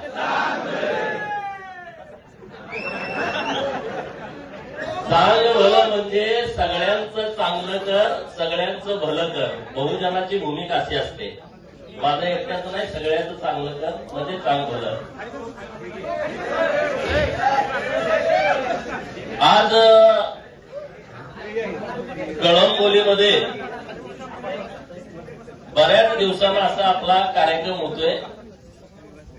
या कार्यक्रमासाठी उपस्थित माननीय ब्रह्मासेठ, आपल्या आटपाडीचे प्रथम नागरिक माननीय युटी जाधव सर, माननीय तानाजी मामा, बंडू सेठ, माननीय जयवंतराव, आपल्या या विभागातून जे निवडणूक लढवणार आहेत ते माननीय मोनिकाताई, माननीय सरस्वती देवीताई, माननीय रवी शेठ, माननीय विजय शेठ, व्यासपीठावरती उपस्थित अक्षयराज माने, माननीय आपले नगरसेवक जाधव साहेब, अप्पा आहेत. आता बरीच मंडळी आहे, नाराज होऊ नका नाव नाही घेतलं तर, कारण बऱ्याच जणांना मी पर्सनली ओळखतोय, नावानिशी ओळखतोय. जरा हॉल अपुरा पडला त्याबद्दल तुमची माफी मागतो, कारण आमच्या गाड्यांचा एमपीचा वगैरे अंदाज चुकला. अंदाज का चुकला? कारण कालवा लय झालाय. 5 स्टारला जेवण, खाटणं, मटण, त्यामुळे म्हणलं माणसं राहिलीत का नाही अंदाज नव्हता. तर त्या आता लोकांना कळलं की 5 स्टारचं मटण खाणारे लोक हे नाही आहेत, ही लोक गरीब लोक आहेत, झुणकानी भाकरी खातात आणि गोपीचंद पडळकरला साथ देतात. हे परत एकदा तुम्ही सिद्ध केलं. गोपीचंद पडळकर तुम्हाला 7 स्टारला जेवण देऊ शकत नाही, पण 7 स्टारचा सन्मान आणि स्वाभिमान मिळवून देऊ शकतो. आणि आज ज्या पद्धतीनं तुम्ही सगळेजण एकत्रित झालाय, राजकारण हे सन्मान मिळवून देणारं, स्वाभिमान जाग करणारं एक केंद्र आहे. डॉक्टर बाबासाहेब आंबेडकर साहेब म्हणाले होते की राजसत्ता नेहमी हिसकावून घ्यायची असते. राजसत्ता सहजासहजी कुणी देत नाही. लग्नात जो नवरदेवासाठी सिंहासन ठेवलेलं असतं त्याच्यावर आपल्याला बसू देतात फोटो वगैरे काढायला, परंतु सत्तेच्या खुर्चीमध्ये कुणी सहजासहजी बसू देत नाही. एक तर ती हिसकावून घ्यावी लागते, नाहीतर सत्तेवर जो कोणा त्याला लाट घालून बाजूला करावा लागतो. त्याच्याशिवाय दुसरा कुणी पर्याय आपल्याजवळ असू शकत नाही. तुम्ही ती लोक आहात की ज्यांनी तुम्हाला 10,000 जरी पगार असला तर त्यातले 5,000 गोपीचंद पडळकरसाठी पडत्या काळात खर्च केलेले आहेत. तुम्ही ती लोक आहात की मुंबईमधून तुम्हाला एसट्या बसेस द्यायला माझ्याकडे पैसे नव्हते, ट्रॅव्हल्स करायला माझ्याकडे पैसे नव्हते, तेव्हा तुम्ही स्वतःच वर्गणी काढून ट्रॅव्हल्स भाड्याने ठरवून त्या ट्रॅव्हल्समध्ये लोकांना बसवून गावाकडे आणून मतदान करून तुम्ही परत आलाय. अशी तुम्ही सगळी मंडळी आहात. त्यामुळं ज्यांनी त्यांच्या पगारातलं 5,000 रुपये गोपीचंद पडळकरसाठी खर्च केले, ते कुणाच्या तरी 5,000साठी गोपीचंद पडळकरचा अपमान करणार नाहीत, इतकी क्षमता लोकांच्यामध्ये आहे, इतकी ताकद लोकांच्यामध्ये आहे. आणि आज सगळी परिस्थिती बदलली आहे. महाराष्ट्रामध्ये देवेंद्र फडणवीस नावाचा एक निष्कलंक चारित्र्य संपन्न मुख्यमंत्री महाराष्ट्राला लाभलाय, जो माणूस या महाराष्ट्राचं हित जोपासतोय, या महाराष्ट्रातल्या 18 पगड जातीला, बहुजनांना, गोरगरिबांना, उपेक्षितांना, वंचितांना न्याय देतोय, त्यांच्यासाठी योजना तयार करतोय. नुसत्या योजना तयार करत नाही, त्या योजनांची अंमलबजावणी करतोय. असा खमक्या नेता महाराष्ट्राला लाभलाय. या नेत्याच्या पाठीमागं आपल्या सगळ्यांना ठामपणे उभं राहायचं आहे. भारतीय जनता पार्टीच्या नेत्याच्या पाठीमागं आपल्याला ठामपणे उभं राहायचं आहे. आज गावाकडे पाणी आलं, कुणामुळे आलं? गावाकडे पाणी आमदारांच्यामुळे नाही आलं. आम्ही तिथे प्रतिनिधी आहोत. आज पश्चिम महाराष्ट्रातला, मराठवाड्यातला दुष्काळ कुणी हटवला, कुणी योजना आणल्या, तर त्या माणसाचं नाव आहे माननीय देवेंद्र फडणवीस. एकच माणूस आहे की ज्या माणसामुळे आपलं आता भविष्य बदललाय. आणि म्हणून मी देवाभावना मागच्या 8 दिवसापूर्वी भेटलो होतो. मी त्यांना अशी विनंती केली होती की तुम्ही आम्हाला कळंबोलीला किंवा कामोट्याला 1 दिवसाचा म्हणजे 1 तासा 1.5 तासाचा आम्हाला वेळ द्या की आम्हाला तुम्हाला धन्यवाद द्यायचा आहे. म्हणजे काय कार्यक्रम आहे नेमका? मी म्हणलं जी आमची गावाकडची लोक आहेत पण पोटाचं खळगं भरण्यासाठी मुंबईमध्ये आहेत, परंतु गावाकडे तुम्ही पाणी दिलं, गावाकडे तुम्ही रस्ता दिला, गावाकडे तुम्ही चांगली शाळा दिली, गावाकडे चांगले दवाखाने दिले, गावातल्या सरपंचांना, गावातल्या पोलीस पाटलाला, कोतवालाला, रोजगार सेवकाला, आशा वर्करला, अंगणवाडी ताईला, शिक्षण सेवकाला, जो कॉन्ट्रॅक्ट बेसवरती ग्रामसेवक होता त्याला मानधन वाढवलं, म्हणजे गावासाठी तुम्ही केलंय. त्या गावाकडच्या लोकांच्या वतीनं धन्यवाद देवेंद्रजी म्हणून आम्हाला एक कार्यक्रम मुंबईमध्ये घ्यायचा आहे आणि त्या कार्यक्रमाला तुम्ही आम्हाला वेळ द्यावी. माननीय मुख्यमंत्री महोदयांनी मान्य केलंय की तुम्हाला मी वेळ देतो. घ्यायचा का कार्यक्रम मुख्यमंत्री महोदयांचा? म्हणजे किमान 10-15 हजार लोक पाहिजेत तुम्ही, तर मुख्यमंत्री महोदयांचा कार्यक्रम आपल्याला येत्या अर्ध्या दिवसात घेता येईल. तुम्ही जर हो म्हणला तर मी माननीय मुख्यमंत्री महोदयांच्याकडे विनंती करेन आणि आपण केलं पाहिजे. मित्रांनो, गावाकडे जाता कुणाच्या खाटा लागत नाही, हात वर करा. सगळं गुळगुळीत रस्ते आहेत, डांबरी रस्ता आहे, सिमेंटचे रस्ते आहेत. हे कसं काय शक्य आहे? हे शक्य होतं? मी 4 तासात मुंबईत येतो, तुम्ही पण मुंबईत येता, पनवेलला किती वेळात येता? पहिला आम्ही लहानपणी मी सगळ्यांना सोडायला जायचो सायकलवर. तुम्हाला माहिती आहे, लहानपणी मुंबईला सोडायला जायचं म्हटलं तर 10-20 रुपये मिळायचे, म्हणून आपण सगळ्यांना सोडायला जायचो एसटी पर्यंत. माणूस यायचा म्हटलं इकडून परळ खर्चून आमची गाडी होती, आज निघाली तर दुसऱ्या दिवशी संध्याकाळी यायची. तेव्हा काय झालं ते म्हणजे खंडाळ्याच्या घाटात अडकले, तिथं ट्रॅफिक लागलं होतं, म्हणून 2-2 दिवस लोक गावाला येत नव्हती. आता ती परिस्थिती आहे का? आता ती परिस्थिती नाही आहे. आपण गावाकडे गेलो काय आलो काय कळत पण नाही. मला तर लोक अनेक वेळा होते खोटं बोलतोय काय, मला कसं पण मी म्हणतो मुंबईत आहे आणि परत संध्याकाळी मी गावात असतो. तुम्ही दुपारी मुंबईत होता, अरे झाले 4 तासात गावाला येते ना. इतकं डेव्हलपमेंट माननीय मुख्यमंत्री महोदयांच्या नेतृत्वात झालंय. योजना आल्या, ओबीसींच्यासाठी योजना आल्या. आज ओबीसीची मुलं शिकतायत, गरीब मराठ्यांची पोरं शिकतायत, धनगर समाजाच्या पोरांच्यासाठी योजना आल्या सरकारच्या माध्यमातून. आज 10,000 पोरांना नामांकित इंग्रजी मीडियमच्या शाळेमध्ये धनगर समाजाच्या मुलांना ऍडमिशन दिलं जात आहे आणि त्याची सगळी फी सरकार भरताय. 1 रुपया सुद्धा तुम्ही भरायचं नाही. आज ज्या मुलांना वसतिगृहात ऍडमिशन मिळत नाही, जी मुलं मुंबईत शिकतायत, मुंबई, ठाणे, नवी मुंबई मेट्रो सिटी आहे, नागपूर, नाशिक, पुणे, पिंपरी चिंचवड, इथं जी धनगर समाजाची 12वीच्या नंतरची मुलं शिक्षण घेत आहेत, व्यावसायिक शिक्षण घेत आहेत, ज्यांना वसतिगृहात ऍडमिशन मिळत नाही, अशा मुलांना 61,000 रुपये आपण खात्यावरती देतोय. अशी एक चांगली योजना आपल्या सरकारनं आणलेली आहे धनगर समाजासाठी आणि तीच योजना ओबीसीच्या समाजाच्या मुलासाठी. आपल्या पोरांनी माहिती करून घेतलं पाहिजे. पोरं फॉर्म भरत नाहीत. एका जिल्ह्याला 600 मुलांना ही योजना लागू आहे. 36 जिल्ह्यामध्ये 21,000 किती होते बघा, 21,600 होत असतील. आकडा मागं पुढे होईल, मी काय गणिताचा तज्ञ नाही, तुम्ही बघून घ्या. 21,000 मुलांना आपण पैसे देतोय धनगर समाजाच्या, 21,000 मुलांना देतोय पैसे ओबीसीच्या. धनगर समाजासाठी एक योजना आणली. आदिवासी समाजाला ज्या पद्धतीनं सूतगिरणी मिळते तशा पद्धतीची सूतगिरणी तुमच्यासाठी आणली आहे. आता ते 138 कोटी रुपयावर गेलाय. त्याचं टोटल इस्टिमेट 138 कोटी पैकी 95% रक्कम सरकार देत आहे. तुम्ही फक्त 5% रक्कम भरायची आहे. तुम्ही सुद्धा सूतगिरणी काढू शकता. त्यातल्या कोणाला वाटत असेल की गावाकडे 10 एकर ज्याच्याकडे जागा आहे आणि त्यांना सूतगिरणी काढायची आहे, अशी धनगर समाजाची 50 सभासद एकत्र येऊन तुम्हाला सूतगिरणी काढता येते. दुसऱ्याची सूतगिरणी बघायची आवश्यकता नाही. तुम्ही सुद्धा चेअरमन होऊ शकता, तुम्ही सुद्धा व्हील चेअरवरती बसू शकता, तुमचं सुद्धा केबिन असेल, तुम्ही सुद्धा बेल वाजवून शिपायाला बोलवू शकता. करा तुम्ही, आम्ही तुमच्या सोबत आहे, आम्ही तुमच्या बरोबर आहे. पहिली राम शिंदे सरांना दिली, त्याचं काम सुरू झालंय. आता महाराष्ट्रातल्या बऱ्याच मुलांनी प्रस्ताव सादर केलेले आहेत. तशा पद्धतीचा प्रस्ताव आपण आता एक आठवडीत सादर करतोय. मी दुसरा प्रस्ताव जतमध्ये सादर करतोय. 2 सूतगिरण्यांचा आपण तिकडे काढतोय. बाकीच्या आणि कुणाला काढायच्या वाटल्या, कुणाला खंडाळ्याला काढायचे, कुणाला लोणावळ्याला काढायचे, कुणाला फलटणला काढायचे, कुणाला मानला काढायचे, तुम्ही जिथं जिथं असाल तिथं तिथं तुम्ही काही 10-20 लोक मिळून तुम्ही प्रस्ताव द्या. तुम्हाला सरकार 95%, 50% सरकार देते, 45% कर्ज, त्याचं व्याज सरकार भरतंय, 5% तर आपण भरायचं आहे. अशी एक चांगली स्कीम आपल्या सरकारच्या माध्यमातून आलेली आहे.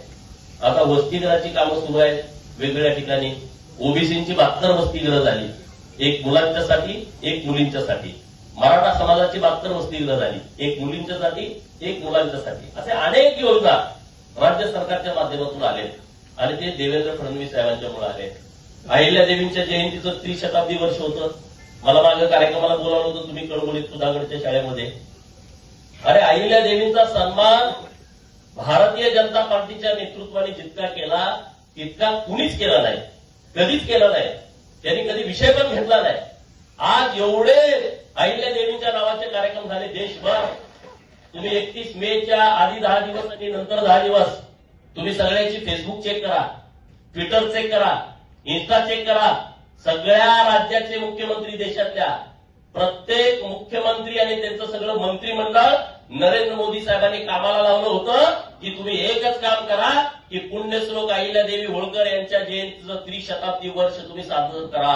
सगळीकडे देशभर कार्यक्रम झाले. मोठमोठ्या कॉलेजला नावं दिली अहिल्यादेवींची. इतकं मोठं काम देवाभाऊनी काय केलं अहिल्यादेवींच्यासाठी? सोलापूरच्या विद्यापीठाला पुण्यश्लोक अहिल्यादेवींचं नाव दिलं. एवढं सोपं काम नव्हतं. आपल्याला त्याचा सन्मान नाही, स्वाभिमान नाही, लाचारासारखा आपण वागतो. एका विद्यापीठाला नाव दिलं. मराठवाडा विद्यापीठाचं नाव देताना काय झालं होतं बघा, इतिहास काढून बघा. तुम्हाला आता सर्च करता येईल गुगलवरती.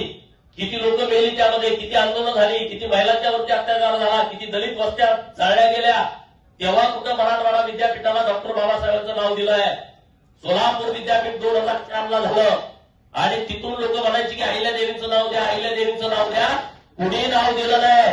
राज्याचे मुख्यमंत्री देवाभाऊनी 2019च्या मार्च महिन्यामध्ये पुण्यश्लोक अहिल्यादेवी होळकर सोलापूर विद्यापीठ हे सोलापूर विद्यापीठाला नाव दिलं. मित्रांनो, इतकं मोठं काम त्यांनी केलंय. आज सोलापूर विद्यापीठाच्या प्रांगणात त्या अहिल्यादेवींचा पूर्णाकृती पुतळा बसवलाय. आता मी मुख्यमंत्री महोदयांच्याकडे वेळ मागतोय उद्घाटनाला, लोकार्पणाला. अहमदनगरचं नाव बदलून अहिल्यानगर करणं साधी गोष्ट आहे का सांगा? जे राज्याचा सगळ्यात मोठा जिल्हा आहे, सगळ्यात जास्त प्रस्थापित या जिल्ह्यामध्ये आहेत, सगळ्यात जास्त कारखाने त्या जिल्ह्यामध्ये आहेत. अशा जिल्ह्याचं नाव बदलून 1 वर्षाच्या आतमध्ये अहिल्यानगर हे सरकारनं आपल्या केलंय. त्यामध्ये देवेंद्र फडणवीस साहेबांचा सिंहाचा वाटा आहे. मित्रांनो, मानखुर्द अहिल्या भवनचं काम सुरू आहे. 42 कोटी रुपये दिले सरकारनं. 22 वेगवेगळी खाती त्या कार्यालयातनं चालणार आहे. त्या पूर्ण इमारतीला, प्रशासकीय भवनला अहिल्या भवनचं नाव दिलं आणि 44 कोटी रुपये, मी चुकून 32 बोललो, 44 कोटी रुपयाचा निधी दिलाय. 44 कोटी रुपयाचा. अहिल्यानगरला नवीन एक मेडिकल कॉलेज मंजूर केलं सरकारनं अहिल्यानगर आता. आणि त्या मेडिकल कॉलेजला पुण्यश्लोक अहिल्यादेवी होळकर शासकीय वैद्यकीय महाविद्यालय अहिल्यानगर नाव घोषित करून टाकलं अगोदरच. 2000 कोटी रुपयाचं ते कॉलेज आता उभा राहत आहे. तिथंच एक आयटीआय कॉलेज केलंय, त्याला पण अहिल्यादेवींचं नाव दिलंय. बारामतीच्या मेडिकल कॉलेजला अहिल्यादेवींचं नाव देणं हा तर महाराष्ट्रातला क्रांतिकारी निर्णय आहे की शासकीय वैद्यकीय महाविद्यालयाला पुण्यश्लोक अहिल्यादेवी होळकरांचं नाव दिलं आणि एका तासाच्या आतमध्ये निर्णय केला आणि चौंडीतून आम्हाला बाहेर पडेपर्यंत हातामध्ये आपल्या ऑर्डर आली की बारामतीच्या शासकीय वैद्यकीय महाविद्यालयाला पुण्यश्लोक अहिल्यादेवी होळकर शासकीय वैद्यकीय महाविद्यालय नाव पण देऊन टाकलं. महाराष्ट्रामध्ये जेवढी मंदिरं आहेत मोठी, तीर्थक्षेत्र 400 मंदिरांना 5-5 कोटी रुपये आणि तो कार्यक्रम पुण्यश्लोक अहिल्यादेवी होळकर यांच्या नावानं तीर्थक्षेत्र विकास आराखडा सरकारनं गेल्या वर्षी मंजूर केला आणि महाराष्ट्रातल्या 400 मंदिरांना 5-5 कोटी रुपये दिले, जे 2000 कोटी रुपये एका वेळेस सरकारनं दिले. एका वेळेस हे इतकं मोठं काम सरकारनं केलंय. हे आपल्याला माहित असलं पाहिजे. लोकार्पण तयार केला होता अहिल्यादेवींचा त्रिशताब्दीचा. सगळ्या सरकारी लेटर हेडवरती माननीय मुख्यमंत्री महोदयांचं पत्र बघा, अहिल्यादेवींचा फोटो आहे. सगळ्या मंत्र्यांचं पत्र बघा, अहिल्यादेवींचा फोटो आहे. मंत्रालयाच्या मुख्य सचिवापासून सगळ्या सचिवापर्यंत, उपसचिवापासून सगळ्या कक्ष प्रमुखापर्यंत सगळ्याच्या लेटर हेडवरती बघा, अहिल्यादेवींचा फोटो आहे. जिल्हाधिकारी, सगळे कलेक्टर, सगळे एसपी, सगळे आयुक्त, सगळे बीडीओ, सगळे तहसीलदार, सगळे महाराष्ट्रातले सगळ्या ठिकाणी माननीय देवाभाऊनी आदेश दिला की पुण्यश्लोक अहिल्यादेवी होळकरांचा त्रिशताब्दीचा लोगो हा महाराष्ट्रातल्या सगळ्या सरकारी लेटर हेडवरती असला पाहिजे. कुठलंच पत्र अहिल्यादेवींच्या फोटोशिवाय या वर्षाचं निघत नाही. आपल्याला अभिमान नाही या गोष्टीचा. लाचार होऊन फिरतो. अहिल्यादेवी काय धनगरा विषय नाही. नरेंद्र मोदी साहेबांचं भाषण आहे का अहिल्यादेवीवरचं? अमितभाई शहा यांचं भाषण आहे का अहिल्यादेवींच्या वरचं? उत्तर प्रदेशचे फायर ब्रँड मुख्यमंत्री योगी आदित्यनाथ यांचं भाषण आहे का अहिल्यादेवींच्या वरचं? छत्रपती शिवाजी महाराजांचा विचार पुढे घेऊन जाणाऱ्या त्या पुण्यश्लोक अहिल्यादेवी होळकर आहेत. आणि म्हणून त्यांच्यावरती इतक्या मोठ्या प्रमाणामध्ये काम होणं गरजेचं होतं, लिखाण होणं गरजेचं होतं, ते झालं नाही. महात्मा ज्योतिराव फुलेंचं भिडेवाड्यातलं स्मारक किती वर्षाचा पेंडिंग विषय होता. सावित्रीबाई फुलेंची जन्मभूमी जे शिरवळ जवळ आहे नायगाव, तिथल्या स्मारकाचा विषय अनेक वर्षाचा पेंडिंग होता. नरवीरराजे उमाजी नाईक यांचं स्मारक होणं, त्याला जागाच नव्हती. मुख्यमंत्री महोदयांनी 5 एकर जागा मागच्या सप्टेंबर महिन्यामध्ये दिली आणि जवळपास 52 कोटी रुपयाचा निधी हा नरवीरराजे उमाजी नाईक यांच्या स्मारकासाठी राज्य सरकारनं मंजूर करून घेतलाय. एक ना अनेक विषय, उपेक्षित समाजाचे, बाबुरगडचा आपला बहिर्जीराजेंचा स्मारकाचा विषय आहे, असे अनेक विषय सरकारनं हातात घेतलेले आहेत. आणि म्हणून असा नेता आपल्याला लाभलाय. त्यामुळे गोपीचंद पडळकर काम करू शकतो. तुमची मला साथ आहे, तुमचा आशीर्वाद आहे, तुमचा पाठिंबा आहे. परंतु वरून सुद्धा ताकद असणं गरजेचे असते. ही देवेंद्र फडणवीस साहेबांची ताकद या गोपीचंद पडळकर सारख्या एका फाटक्या माणसासोबत आहे. आणि त्यामुळे कुठंच काय आपला अडचण येत नाही. आडवी लोक खूप येतात, मात्र काय बऱ्याच लोकांना बरं वाटत नाही. पण ज्यांना बरं वाटत नाही त्यांचं मी काहीच केलं नाही, कुणाचं काही बिघडवलं नाही. आम्ही एखाद्याचं चांगलं करता आलं नसेल, कुणाचं वाईट करण्याचा प्रयत्न केला नाही. परंतु मी वर्षभर बघतोय आमच्या बाबतीच्या निंदा नाराजगी चालू आहे, टीका टिप्पणी खालच्या लेवलला जाऊन चालू आहे. मी आपल्या लोकांवरती बोलताना विचार करतो, मी बोलतच नाही. समोरचा कोण असताना आतापर्यंत फाडून टाकला असता. तुम्हाला माझा स्वभाव माहित आहे. कुठले कुठले भले भले प्रस्तावित माझ्याकडे तिरकं पण बघू शकत नाही. समोर आले तर लांब जाते. ज्या 2, 5, 10,000 कोटीचे असतील, नाही कुठले पण, मी त्या विषयाकडे बघत पण नाही. परंतु लोकांना दिशाभूल करणं, लोकांची फसवणूक करणं, माझ्याकडे लय कागदपत्र आली, तर बंडू शेट्टींना मी दाखवली पण. मी म्हणलं डीएसके करायला मला वेळ लागणार नाही, तर मी त्या भानगडीत पडत नाही. तुम्हाला उसं पाहायचं पण करायचं नाही. अनेक पैसेवाल्यांना मी मात जिरवलाय, लय पैसेवाले मी बघितलेत. कारखानदार आणि हे बँकावाले तर किती पैसेवाले तुम्हाला माहित आहे. ते काही कुणाचे गरीबाचे ही देतो ते देतो म्हणून गोळा केलेले पैसे नाही. पैसेवाल्यांचा मात जिरवण्याचा माझा पहिल्यापासूनचा छंद आहे, मला नादच तो आहे.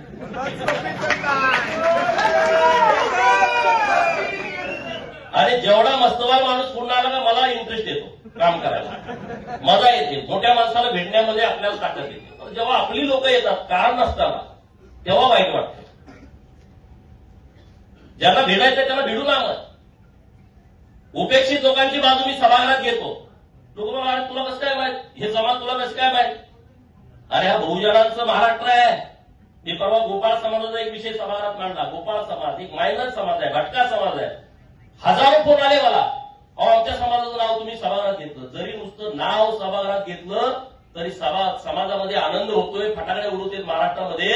म्हणजे किती विषमता आहे महाराष्ट्रात बघा. की माझ्या समाजाचं कुठल्या तरी एका आमदारानं विधानसभेमध्ये नाव घेतलं तरी सुद्धा आम्हाला आनंद होतोय, असे म्हणणारे हजारो समाज आपल्या महाराष्ट्रात आहेत. 1, 2, 3, 4, 5 म्हणत नाही मी, असे हजारो समाज इथं आहेत महाराष्ट्रामध्ये. त्यांचा जो प्रश्न मिटायचा लांब, तर त्यांना नुसतं आमचं नाव घेतलं तरी आनंद होतोय. एवढी मोठी विषमता, एवढी मोठी तफावत आपल्या महाराष्ट्रामध्ये आहे.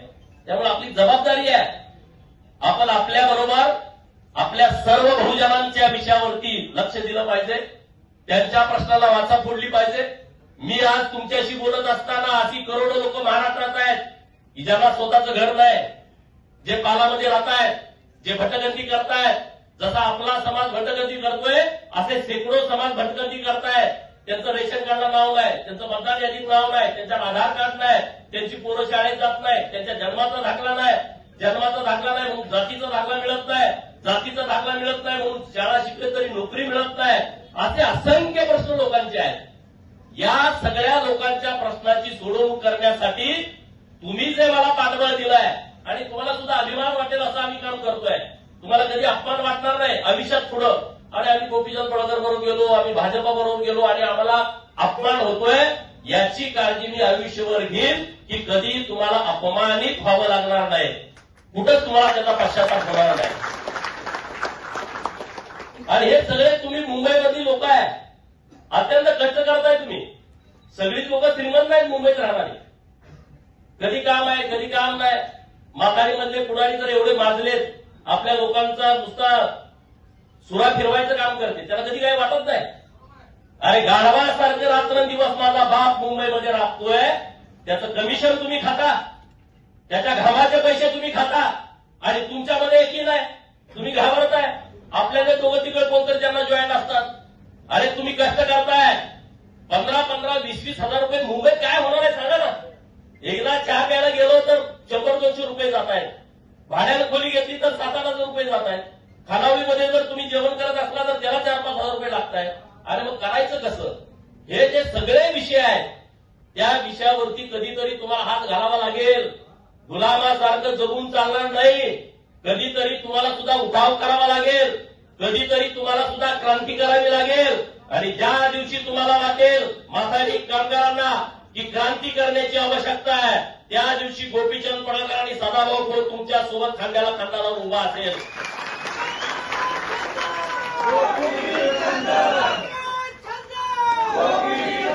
आणि हा विषय खूप मोठा आहे, लाखो लोकांचा विषय आहे.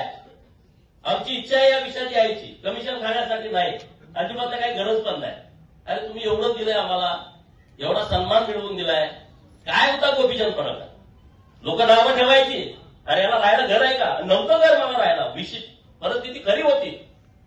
तो नुसता बोलतोय, गाडीतनं फिरतोय. त्या काळात तुम्ही माझ्यावरती विश्वास ठेवला, पाठबळ दिलं, ताकद दिली. महाराष्ट्रात कुणी नसेल असा कार्यकर्ता. मला अभिमान वाटतो की तुम्ही मला उभा केलाय, याचं सगळं श्रेय तुम्हाला जात आहे. त्या परिस्थितीमध्ये उभा राहणं एवढं शक्य नव्हतं. 2007चा 8चा जो काळ होता तेव्हा महाराष्ट्रातल्या राजकारणाची परिस्थिती अशी होती की ज्याच्याकडे साखर कारखाना आहे, ज्याच्याकडे सूतगिरणी आहे, जो जिल्हा बँकेचा चेअरमन आहे, ज्याच्याकडे मोठी एज्युकेशन सोसायटी आहे, ज्याच्याकडे मोठा दूध संघ आहे आणि ज्याच्याकडे शेकडो कोटी रुपये पडून आहेत, तोच माणूस महाराष्ट्रात राजकारण करू शकतो असा ट्रेंड तेव्हा होता.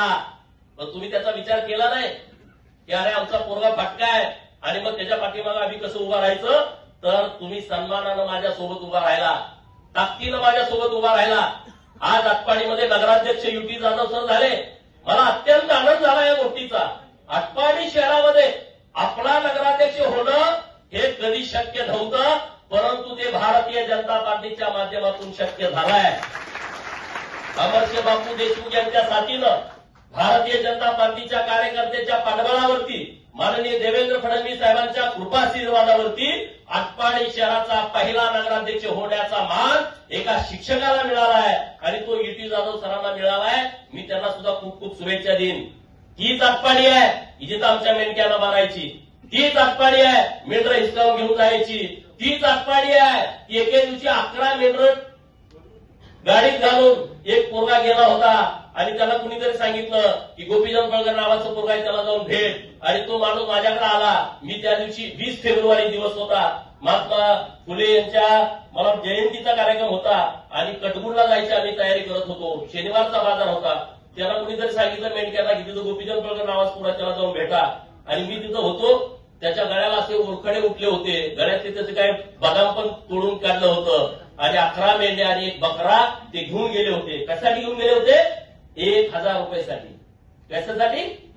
1000 रुपयासाठी 11 मेंढ्या आणि एक बकरा, ज्याची किंमत किती असेल बघा. पिकअप भरून घेऊन गेले आणि तो पोलीस स्टेशनमध्ये गेला. मेंढका माझे 11 मेंढरा आणि बकरा नेलाय. पोलिसांनी त्याच्या 2 कानाखाली दिल्या. ही परिस्थिती होती. त्यांना मला सांगितलं, मी गेलो. आता तुम्हाला माहित आहे मी नुसतं जात जातच 200-300 माणसं गोळा झाली पोलीस स्टेशनला. आणि मी त्या पोलिसाला पहिला विचारलं, ह्याला का मारलं तुम्ही, कशासाठी मारलं? तो तसं बब्ब करायला लागला. अरे म्हणजे ह्याच्याच मेंढ्या नेलं, तुम्ही ह्याला मारताय. मग त्या लोकांना कळालं की मी तिथं आलोय. ते लागले फोन करायला, सांगायला इकडून तिकडून पोलिसांना फोन, ती पुजारवाडीत येऊन मेंढ्या घेऊन जावा. मी म्हटलं पुजारवाडीत नाही, मेंढ्या इथं आणून सोडायच्या, यांच्या ताब्यात द्यायच्या, तर इथनं मी जाईल. 10व्या मिनिटात मेंढ्या ताब्यात दिल्या. ती मेंढके मला आले, अभिनंदन वगैरे काय नाही म्हटलं, संध्याकाळी त्याला गुरासारखा मारायचा आणि मग मला फोन करायचा. मेंढके एवढे बहादर निघाले. सांगोला तालुक्यातले होते सोनलवाडीचे. सोनलवाडीचे तिथं फॉरेस्ट आहे आणि त्या फॉरेस्टमध्ये ते जाऊन बसले दबा धरून. जोपर्यंत तो गडी त्याला दिसत नाही तोपर्यंत बसले आणि दिसला. 15 दिवस त्याचं तोंड सुजलं होतं, त्याला कुठेही काही जाता येत नव्हतं. हा आटपाडी आहे. म्हणजे मी माझ्या आटपाडीची टीका करतो अशाचा भाग नाही, लोकांची वागत होती. आज त्या आटपाडीमध्ये नगराध्यक्ष युटी जाधव सर भेटले. एक चांगला माणूस आहे, निष्कलंक माणूस आहे, अभ्यासू माणूस आहे. शिक्षक बँकेचे 2 वेळा हे चेअरमन होते. ज्या शिक्षक बँकेकडे 500 कोटी रुपयाच्या ठेवी आहेत ती बँक त्यांनी 2 वर्ष चेअरमन म्हणून चालवली आहे आणि 2 वेळा त्या बँकेचे डायरेक्टर होते. अशी चांगली माणसं आज आटपाडीच्या नगराध्यक्ष पदावरती बसलेत. अजित पैलवान इथं आहेत, जे मोठे कॉन्ट्रॅक्टर आहेत, ते नगरसेवक म्हणून निवडून आलेले आहेत. आमचे काय आता विजय म्हणून आमचा सहकारी आहे, तो फक्त 2 मतांनाच पडला. 2 मतांनाच तो निवडणुकीमध्ये हारला. जतचं तर बघितलं तुम्ही, जतचे आमचे नगराध्यक्ष पण निवडून आले आणि 12 नगरसेवक तिथल्या लोकांनी निवडून दिलेले आहेत. ह्या परीक्षा आहेत. उद्या जिल्हा परिषद आणि पंचायत समितीची निवडणूक येते. जर सांगली जिल्ह्यावरती भारतीय जनता पार्टीची सत्ता आणायची असेल तर त्याचं गणित जत, आटपाडी आणि कवठे मंकाळावरती अवलंबून आहे. आणि म्हणून तुम्हाला सगळ्यांना माझी विनंती आहे, ठीक आहे, नुसती एका गटाची बैठक नाही, तुम्हाला निरोप द्यायचा आहे की जर जिल्ह्यावरती भाजपाचा झेंडा फडकवायचा असेल तर आटपाडीतल्या 4 जिल्हा परिषद, कवठे मंकाळमधल्या 4 आणि जतच्या 9च्या 9 जिल्हा परिषद निवडून आल्या तर भाजपचा झेंडा हा सांगली जिल्हा परिषदवरती फडकू शकतो. आणि ती आणण्याची क्षमता तुमची आहे, ती आणण्याची ताकद तुमची आहे. तर तुम्ही सगळेजण कामाला लागा, कुठलंही काम राहणार नाही. कोण नाराज असतील तर त्यांना माझी विनंती आहे, नाराज प्लीज होऊ नका. आता बंडू शेठपेक्षा जर तुम्ही नाराज नसाल असा माझा ठाम विश्वास आहे. बंडू शेठपेक्षा कोण टोकाचा विरोधक आहे तर सांगा, हात वर करा. तानाजी बाबा त्यांनी सगळ्यांना समजावून सांगितलं, सगळे परत आलेले आहेत. तर आमचं कधीच काही नव्हतं. बंडू शेठला विचारा, आमचं आणि त्यांचं कधीच काही नव्हतं. त्यांना काय वाटलं, काय गेले, मी त्यांना त्या दिवशी विचारलं नेमकं काय, की ब्रह्माशेठवर बिल सगळे फाडे, ब्रह्माशेठ असं करतोय, ब्रह्माशेठ कसं करतोय. मग मी त्यांना म्हटलं ब्रह्माशेठ काय बोलले, अहो जाऊ दे म्हणजे तो विषयच नाही. हा ब्रह्माशेठ तुम्हाला फटकाळ बोलत असेल तर ते मनात घेऊ नका, मलाही बोलतो. तो काय विषय तुम्ही मनावर घेऊ नका. काय काय तुम्ही ब्रह्माशेठ असं बोलत तसं ते बोलतोय, जाऊ दे, त्याचा विषय सोडून द्या. असं कुणाला काय बोलला असेल तुमच्या इथल्या कुणाला बऱ्यापैकी, तुम्हाला सगळ्यांना माझी विनंती आहे की तो विषय डोक्यातून काढून टाका. तर तो तेवढ्या पुरताच विषय असतो, त्याच्याकडून देणार नाही बोललोय काय बोलतो, त्याचा स्वभाव आहे. एखाद्याचा स्वभाव बदलू शकत नाही, परंतु तो वेळ देतोय, अगोदर वेळ देत नव्हता. माणूस कसं असतं, माणसाला काहीतरी स्वार्थ असल्याशिवाय वेळ देत नाही. जेव्हा मी पूर्ण वेळ राजकारण करत होतो त्याला म्हणजे लग्नाला तुझं राजकारण तुझं तू कर, मी जात नसतो लग्नाला. आणि मातीला जा, मी जात नसतो. तर तू जिल्हा परिषदला उभा राहा, मग मी जातो. आता मला सांगायचं लागत नाही लग्नाला, नको नाही जायला लागते. त्यामुळे उद्या तुम्हाला सुद्धा परत संधी मिळेल, काही चिंता करू नका. आटपाडीमध्ये खूप चांगली बांधणी झाली, खूप चांगली बांधणी झाली. जे विरोधामध्ये लोक आहेत त्यांना माझी विनंती आहे की माझी जिरवायची म्हणून तुम्ही या भानगडीत कृपया पडू नका. माझा जिरवणारा जन्माला यायचा आहे. तुम्ही यात तुमचा वेळ वाया घालवू नका. तुम्हाला जर काही राजकारण करायचं असेल नक्की आम्ही तुमचा सन्मान करू. अनेक वाटा आहेत, अनेक संधी आहेत. गावागावात सुद्धा आपल्या लोकांच्याकडे गटतट आहे. याही लोकांना माझी विनंती आहे, विकासाच्या दृष्टिकोनातून मी फक्त 4 वर्षाचा विधान परिषदेचा आमदार आहे. किती मला संधी मिळाली? फक्त 4 वर्ष. 14 मे 2020 कोविडचा काळ होता. मुंबईला कोणाला यायला परवानगी नव्हती. कलेक्टर साहेबांची परवानगी घेतल्याशिवाय मुंबईला येता येत नव्हतं, असा तो काळ होता. आणि ज्या दिवशी मी अर्ज भरायला झऱ्यातनं मुंबईला निघालो तेव्हा तानाजी बाबा मी वाटाला कुणी अडवलं नाही. 400 किलोमीटरमध्ये कुणी नाही. अशा काळामध्ये 20ला मला विधान परिषद दिली देवाभाऊनी. माझी शिफारस करायला कुणी नाही. बघा नेतृत्व कसं संधी देत आहे. 1 महिना अगोदर मला फोन आला होता. चंद्रकांत दादा प्रदेशाचे अध्यक्ष होते. गोपीचंद कुठं आहेस? मी तेव्हा कोल्हापुरात होतो. गावाला जा आणि कागदपत्र तयार ठेव. मी म्हटलं काय करायचं आहे? तर तुला राज्यसभेचा खासदार करायचा आहे. माझ्या ऑटोमॅटिक डोळ्यात धारा आल्या. माझी मागणी नाही, माझी शिफारस करायला कुणी माणूस नाही. आणि प्रदेशाच्या अध्यक्षांचा फोन आला की देवाभाऊंचा तुला निरोप आहे की तू कागदपत्र सगळी जुळव आणि तुझा परवा दिवशी अर्ज भरायचा आहे. आणि संध्याकाळी अमित भाईंच्याकडे शेवटची चर्चा आहे. माझ्या डोळ्यात धारा लागल्या. मी एकटाच होतो त्या दिवशी गाडीत. मग मी फोन केला सरपूर्जीला की असं आपल्याला फोन आलाय. कागद म्हणजे काय? आपली काय प्रॉपर्टी आहे का काय? कागद म्हणजे केसेस. बारामतीत किती आहे, आटपाडीत किती आहे, सांगलीत किती आहे, टेंबूच्या योजनेची केस. दुसरं काय आपल्याकडे काय माल नाही ना. तुम्हालाही माहित आहे. पुढच्या गाड्या वाटतंय माल नाही म्हणून यांना काय नसतंय ते. आपली काय कागद म्हणजे हीच की प्रॉपर्टी आपली. आणि म्हणून कागद जुळवली. हे झालं काय? फोन दुसऱ्या दिवशी आला नाही. दुसऱ्या दिवशी भागवत कराड साहेबांचं नाव आलं आणि ते परत केंद्रात मंत्री झाले. मी विचार केला, आनंद झाला की माझी पार्टी, माझी शिफारस नसताना, माझं कुणी सांगायला नसताना 1 जागा राज्यसभेची शिल्लक आहे. कारण दुसरी रामदास आठवले साहेबांना दिली होती, तिसरी उदयनराजे महाराजांना दिली होती. 1च जागा शिल्लक होती. महाराष्ट्रातून गोपीचंद पडळकरचं नाव राज्यसभेसाठी घेत आहे. हा माझा सन्मान आहे. आणि हा माझा एकट्याचा सन्मान आहे, तुमचा सन्मान आहे. राज्यसभेला नाव आपलं कोण नाही हो. म्हणून मला राज्यसभेवर जर एका सीटवर घेत असतील तर विधान परिषदेवरती 100% घेतील. तेव्हाही मी मागणी केली नाही. तेव्हाही मला फोन आला की अर्ज भरायला या. 4 वर्षाची संधी मिळाली. मी त्या संधीचं सोनं करण्याचा प्रयत्न केला आहे. आज इथं सुद्धा मानवरताई आहे. मला जो 10 कोटी रुपयाचा निधी मिळाला, मी कुठं पण असा दिला नाही. इथल्या आईल्या भवनसाठी 1 कोटी रुपये त्यातले मी इथं दिले आहेत. आता दुकाननंतर आपण ज्या मायाका मंदिरामध्ये पालखीसाठी जाणार आहे, त्या मंदिरामध्ये सगळे अतिक्रमण करते. बघितलं तुम्ही. मुळे बंधू सारखं ते फायटिंग करून करून करून त्यांनी ती जागा ठेवली होती. मी विचार केला मुंबईमधली मोक्याची जागा आहे आणि ती आपल्या लोकांच्या ताब्यात राहिली पाहिजे. म्हणून पहिल्यांदा 1 कोटी रुपये दिले आणि परत 5 कोटी रुपये दिले. असे 6 कोटी रुपये मुंबईच्या मायाका देवीच्या मंदिरासाठी दिले. 6 कोटी रुपये. आता ते काम सुरू आहे. म्हणजे 2-3 महिन्याच्या नंतर परत तुम्हाला तिकडे कुणी जायची गरज नाही. एखादं लग्न काही तिथं होऊ शकतं. म्हणजे मुंबईबद्दल मी सांगतोय. आता आपल्याला मुंबईत एक काम हातात घ्यायचं आहे. चर्च गेटला जो अहिल्या देवींचा पुतळा आहे, तो पूर्णाकृती पुतळा बसवायचं काम आपल्याला हातामध्ये आता घ्यायचं आहे. मुंबईमध्ये एक भव्य दिव्य अहिल्या देवींचं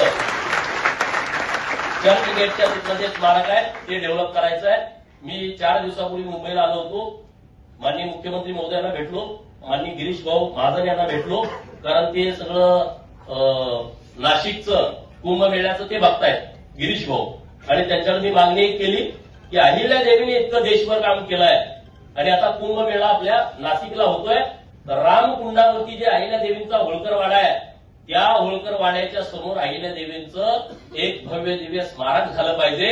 आणि ती मागणी सरकारनं आपली मान्य केलेली आहे. इथं रोज लाखो लोक येतात. नाशिकला त्र्यंबकेश्वरला आल्याच्या नंतर तिथं रामकुंडावरती लोक जातातच. कुंभमेळ्याला करोडो लोक येणार आहेत. कुंभमेळा होण्यापूर्वी अहिल्या देवींचा हातामध्ये पिंड असणारा पूर्णाकृती पुतळा हा आपल्याला रामकुंडावरती बसवायचा आहे. आणि सरकारकडून तशा सूचना महानगरपालिकेच्या आयुक्तांना मागच्या 4 दिवसापूर्वी दिलेल्या आहेत. तर ते काम आता आपण करतोय. सांगलीचं तुम्ही अहिल्या देवीच्या स्मारकाचं लोकार्पण बघितलं असेल.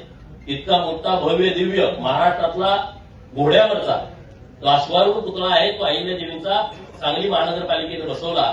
आता एक हत्तीवरचा अहिल्या देवींचा एक पुतळा बसवायचा मानस आहे आमचा. हत्तीवरचा अहिल्या देवींचा पुतळा कुठं नाही. आणि अहिल्या देवी लढाईला जाताना एकदा हत्तीवरून गेल्या होत्या. आणि म्हणून तो एक संदर्भ घेऊन अहिल्या देवींचं हत्तीवरचं चित्र नवीन तयार करून तशा पद्धतीचा एक पुतळा आपल्याला तयार करायचा आहे. आणि त्याचंही काम आम्ही आता लवकर हातामध्ये घेतोय. असे अनेक विषय आपण हातामध्ये घेतोय, करतोय.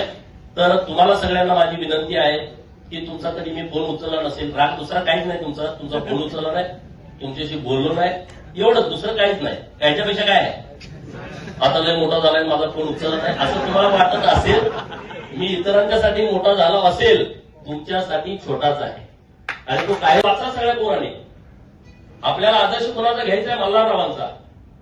आपली पोरं म्हणते काय वाटणार, मग तुम्ही काय केलंच नाही, मुंबईत फ्लॅट नाही, आम्हाला कॉलेजला जायला गाडी नाही, तिकडे पोरं शायनिंग मध्ये येते, मग आम्हाला तुम्ही कायच करून ठेवू. कसा करणार? तो जर माताडीत असला बाप, तुला जगवला हेच नशीब बघ.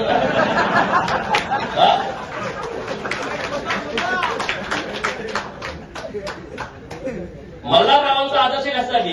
एका मेंढक्याचा पोरगा, कुठला वारसा नाही,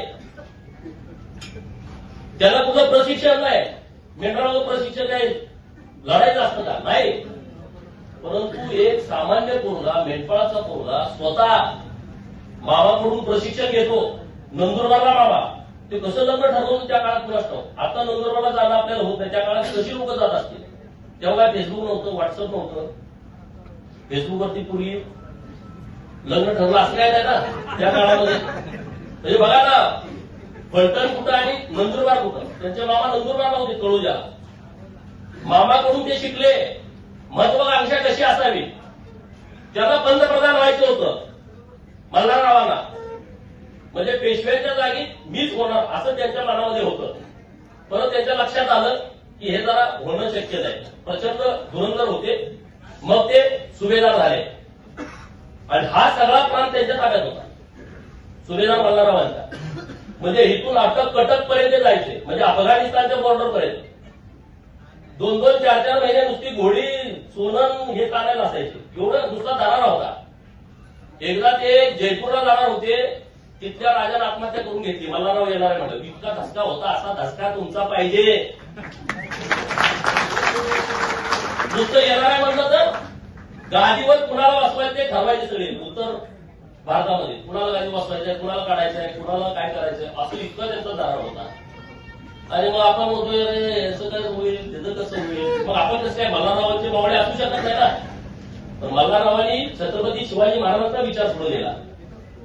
शिवाजी महाराजांचं निधन झालं 1680ला, 1689ला संभाजी महाराजांचं झालं आणि 1693ला मल्हाररावांचा जन्म आहे. म्हणजे संभाजी महाराजांच्या जाण्यानंतर 4 वर्षानंतर मल्हाररावांचा जन्म आहे आणि 1725ला अहिल्यादेवीचा जन्म आहे. तो सगळा जरा काळ अभ्यासून आपण सगळ्यांनी पुढे जाण्याची आवश्यकता आहे. आपल्या प्रत्येकाच्या घरामध्ये मल्हाररावांचा फोटो असला पाहिजे, यशवंतराव होळकरांचा फोटो असला पाहिजे, छत्रपती शिवाजी महाराजांचा, बाबासाहेबांचा, अहिल्यादेवीचा फोटो, महात्मा ज्योतिबा फुलेंचा फोटो असला पाहिजे. सगळ्या महापुरुषांचे. माझ्या ऑफिसला आल्यावर तुम्ही बघितलं ना, कोण कोण सगळ्यांचे हे आपले आदर्श आहेत. आणि त्यांच्या पावलावरती पाऊल टाकून आपण पुढे जाण्याचा जरी 1% प्रयत्न केला, आपल्या आयुष्यामध्ये काही कमी पडणार नाही, काही अडचण नाही. एवढंच या निमित्तानं बोलतो. तुम्ही इतक्या मोठ्या संख्येनं या बैठकीला आला त्याबद्दल मी तुमचं मनापासून आभार व्यक्त करतो. तुमचं मनात काही घेऊ नका, इकडं तिकडं करू नका. काय बरीच कल्पना तुम्हाला माहित आहे तुम्ही काय करता. मी जरी फेसबुक वापरत नसलो, मी जरी व्हॉट्सअप वापरत नसलो, तर मला पोरं फोन करून ह्याला असं केलंय, सगळे रिपोर्ट येत आहेत. तर तुम्हाला माझी हात जोडून विनंती आहे, ही ती वेळ नाही आहे. माझी गंमत करण्यात तुमची गंमत होईल. माझी गंमत केली म्हणजे तुमची झाली ना. माझा अपमान म्हणजे तुमचा अपमान असं तुम्हाला वाटतंय का? मीच म्हणतोय हे बघा, आपली लढाई आहे ती सन्मानाची आणि स्वाभिमानाची लढाई आहे. मी कंपनी काढतो, मी काय तुम्हाला असं सांगणार नाही. मी तुम्हाला असे काही स्वप्न दाखवू शकत नाही. मी तुम्हाला एवढंच सांगू शकतोय, जिथं कुठं तुम्ही जाल तिथं तुम्ही सन्मानात जाऊ शकाल, तुम्ही स्वाभिमानानं जगू शकाल. तुम्हाला कुठेही कसलीही अडचण येणार नाही. मंत्रालयाच्या कुठल्याही मजल्यावरती गेला आणि गोपीचंद पडळकरचा कार्य करताय, तुमची फाईल कुणी अडवणार नाही, एवढं काम मी करू शकतो. त्याचा अनुभव घ्या तुम्ही. मी काय मोठं होतंय असं नाही, हे भाजपामुळे होतंय, माझ्या नेत्यामुळे होतंय. पण हे खरं आहे प्रत्येक गोष्टीमध्ये. आणि मला आता जतच्या लोकांनी आमदार केलंय, तर माझी जबाबदारी आहे की जत नंबर 1 वरती आणणं. कारण आता मला राजकारण सोडावं लागलं. मी जर 2024च्या निवडणुकीमध्ये हारलो असतो, मी ठरवलं होतं दुसऱ्या दिवशी विधान परिषदेचा राजीनामा द्यायचा आणि आपलं दुकान बंद करायचं, परत आपण या भानगडीत पडायचं नाही. कारण सारखं सारखं ते करणं काही योग्य नाही. परंतु जरच्या लोकांनी मला एवढा सन्मान दिला, आज मी महाराष्ट्रामध्ये अगोदर फिरतच होतो, विधान परिषदेचा आमदार म्हणून फिरत होतो. लोकांनी मागच्या दारात आलाय, त्याला नुसता शिव्या द्यायला ठेवलाय, अमुक म्हणजे बघितलं टीका तुम्हाला करत होते. आपण मुद्दे मांडत ते बाजूला ठेवायचे, म्हणजे नुसता आपला तसा विषय नाही, आपण मुद्द्यावरती बोलत होतो. आता पवारांच्यावर तुम्ही बोलायला सोडून दिलं, कारण त्याचा संपला विषय. तो आपल्यासाठी फार महत्वाचा विषय राहिला. खरोखर साहेब रागाने मला तुम्ही हे अजितदादाचे राजवारीचे आहे. असं करते विषय आपला सोडून दिला. आपला तो आता विषय पूर्णपणे पुढे गेलेला आहे. आता परवा चॅनेलवाल्याचा फोन आला, कुठे आहे तुम्ही? मी म्हटलं जत आहे. नाही तुम्ही 8 वाजता चर्चेला पाहिजे. कसली? ते दोन्ही पवार ऐकत. मला काय करायचं म्हटलं, ते 1 होते, 2 होते, 3 होते, तिकडे तुला जर विचारा म्हटलं, मी आता तो विषय सोडून दिलाय. माझ्यासाठी आता तो महत्वाचा विषय नाही. कुठं काय असलं तर मी यावर मला काय करायचं म्हटलं, मी आता त्या विषयावर बोलत नाही म्हटलं, मी आता त्या विषयाकडे बघत नाही. ते 1 होते, नाही तर 2 होते, नाही तर 3 होते, मला काय करायचं म्हटलं. इथं मला जतला पाणी, इथं रस्ता करायचा आहे, आटपाडीत कुठं कुठं गडी फुटले ते बघायचं आहे म्हटलं. बरोबर गेलाय. काय काय जरा लय देव पाण्यात घातलो. जतचा नगराध्यक्ष आटपाडीचा जर पाडलागामध्ये घेत काय ते टाकायचं पोट, त्यांचं दुकानच बंद होऊन गेलं. कारण हे युटी सरांची जी निवडणूक आहे का नाही, मी काय म्हणतोय, हा नियतीनं दिलेला आम्हाला विजय आहे, तो आमचा विजय नाही. ते शक्य नव्हतं. आम्ही आता किती जरी मोठं बोललो का नाही, तो आमचा विजय नाहीच. नियतीला वाटलं आटपाडीमध्ये युटीला नगराध्यक्ष करायचा आहे, आणि म्हणून प्रत्येक पाऊल असं पडत गेलं की ते 1167 पर्यंत गेलं. ते थांबलंच नाही. ते आमच्या हातात नाही. ते आम्ही आता किती जरी गप्पा मारल्या ना, तिथली राजकीय परिस्थिती पूर्णपणे वेगळी आहे. परंतु नियतीच्या मनामध्ये होतं की आटपाडीमध्ये बहुजनाचं पोरग त्या खुर्चीमध्ये पहिला मान द्यायचा आणि आमची किंमत वाढवायची, असं नीतीला वाटलं. त्यामुळे हे आमचं गणित बसलंय. गडी एवढे मागलेले पैसेवाले एवढे होते, रडायला आले. ते काय त्यांच्या आता नाही, म्हणजे पर्याय नाही राहिला. आम्ही असं येणार, आम्ही कसं येणार, आम्ही फलात येणार, आम्ही विकास करतोय. आणि मग आम्ही काही खड्डे काढले काय? आटपाडी तालुक्यात असं एक गाव नाही की मी आमदार असताना काम केलं. 4-4 करगणी एका गावात मी 12 सभा घर बांधले. 4 वर्षाचा आमदार बांधू शकतो का सांगा? एका गावामध्ये कुठलं काम नाही. महाराष्ट्रात मी एवढा निधी दिलाय ना, अहिल्या देवींच्या स्मारकासाठी तर मी इतक्या ठिकाणी निधी दिलाय. नाशिकला प्रॉपर दिलाय, त्र्यंबकेश्वरला दिलाय, इकडं धाराशिवला दिलाय. आपण लोणंदला जातोय, त्या अहिल्या देवीच्या स्मारकासाठी 25 लाख रुपयाचा निधी दिलाय. विदर्भातल्या 3 ठिकाणी दिलाय निधी, अंबडला दिलाय. अनेक विषय मी सांगू शकतो. म्हणजे जिथं जिथं कुठं काम करता आलं तिथं तिथं वेगवेगळ्या पद्धतीनं काम करण्याचा प्रयत्न मी तुमचा प्रतिनिधी म्हणून केलाय. त्यामुळे आता मुंबई हे आता कळवलं ना काय वापलं, कुणीकडे आला गडी कामोठान कळवले आल्याशिवाय पुढे एंट्री नाही. बरोबर की नाही? मुंबईचं नाक आहे आता. पूर्वी ते मालभूत असेल जुनं, आता हे मुंबईचं मेन नाक आहे, कळंबोली आणि कामोठा. त्यामुळे आपण सुद्धा एकदम सन्मानानं राहिलं पाहिजे, प्रामाणिक राहिलं पाहिजे. कुणाशी दगाफटका करणं आपल्या लोकांचा स्वभाव नाही, ते आपल्या रक्तात नाही. एखाद्याला दगाफटका करणं, घात करणं, फसवणं हे आपल्या स्वभावात नाही. आपण समोरासमोरच्या लढाई करतो. होळकरांच्या युद्ध नीतीचा सर्वात महत्वाचा भाग आहे की त्यांनी मैदानावरच्या लढाई केल्या. ज्या प्रांत त्यांच्या ताब्यात होता तो मैदानी प्रांत, लपायचं नाही, धरायचं नाही, डोंगर नाही, काय नाही, एकदम समोरासमोर भिडायचं. त्यामुळे आपलाही स्वभाव तसाच आहे. त्यामुळे आपण कुणाचा घात करायचा नाही. आपला विश्वासघात जर कुणी केला तर त्याच्या काळाला एक सुद्धा केस ठेवायचा नाही, ही आपली भूमिका पाहिजे. बाळूमामा बघतोय, कोण बोलणं नाही. बाळूमामाच्या नावानं, बापूबाईच्या नावानं, बिरोबाच्या नावानं, बंधोबाच्या नावानं, मसोबाच्या नावानं, दोडोबाच्या नावानं, यताबाच्या नावानं,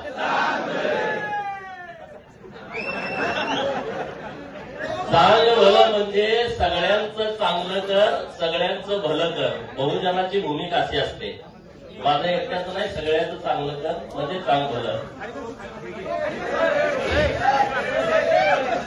आज कळंबोलीमध्ये बऱ्याच दिवसांना असा आपला कार्यक्रम होतोय.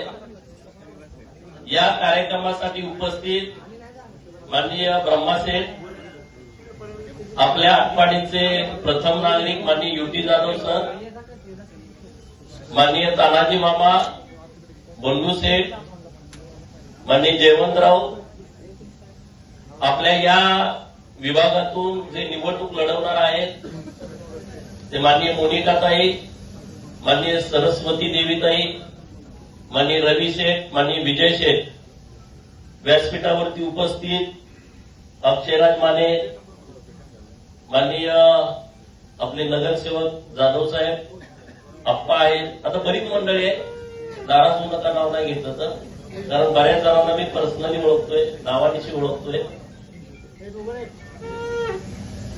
जरा हॉल अपुरा पडला त्याबद्दल तुमची माफी मागतो, कारण आमच्या गाड्यांचा एमपीचा वगैरे अंदाज चुकला. अंदाज का चुकला? कारण कालवा लय झालाय. 5 स्टारला जेवण, खाटणं, मटण, त्यामुळे म्हणलं माणसं राहिलीत का नाही अंदाज नव्हता.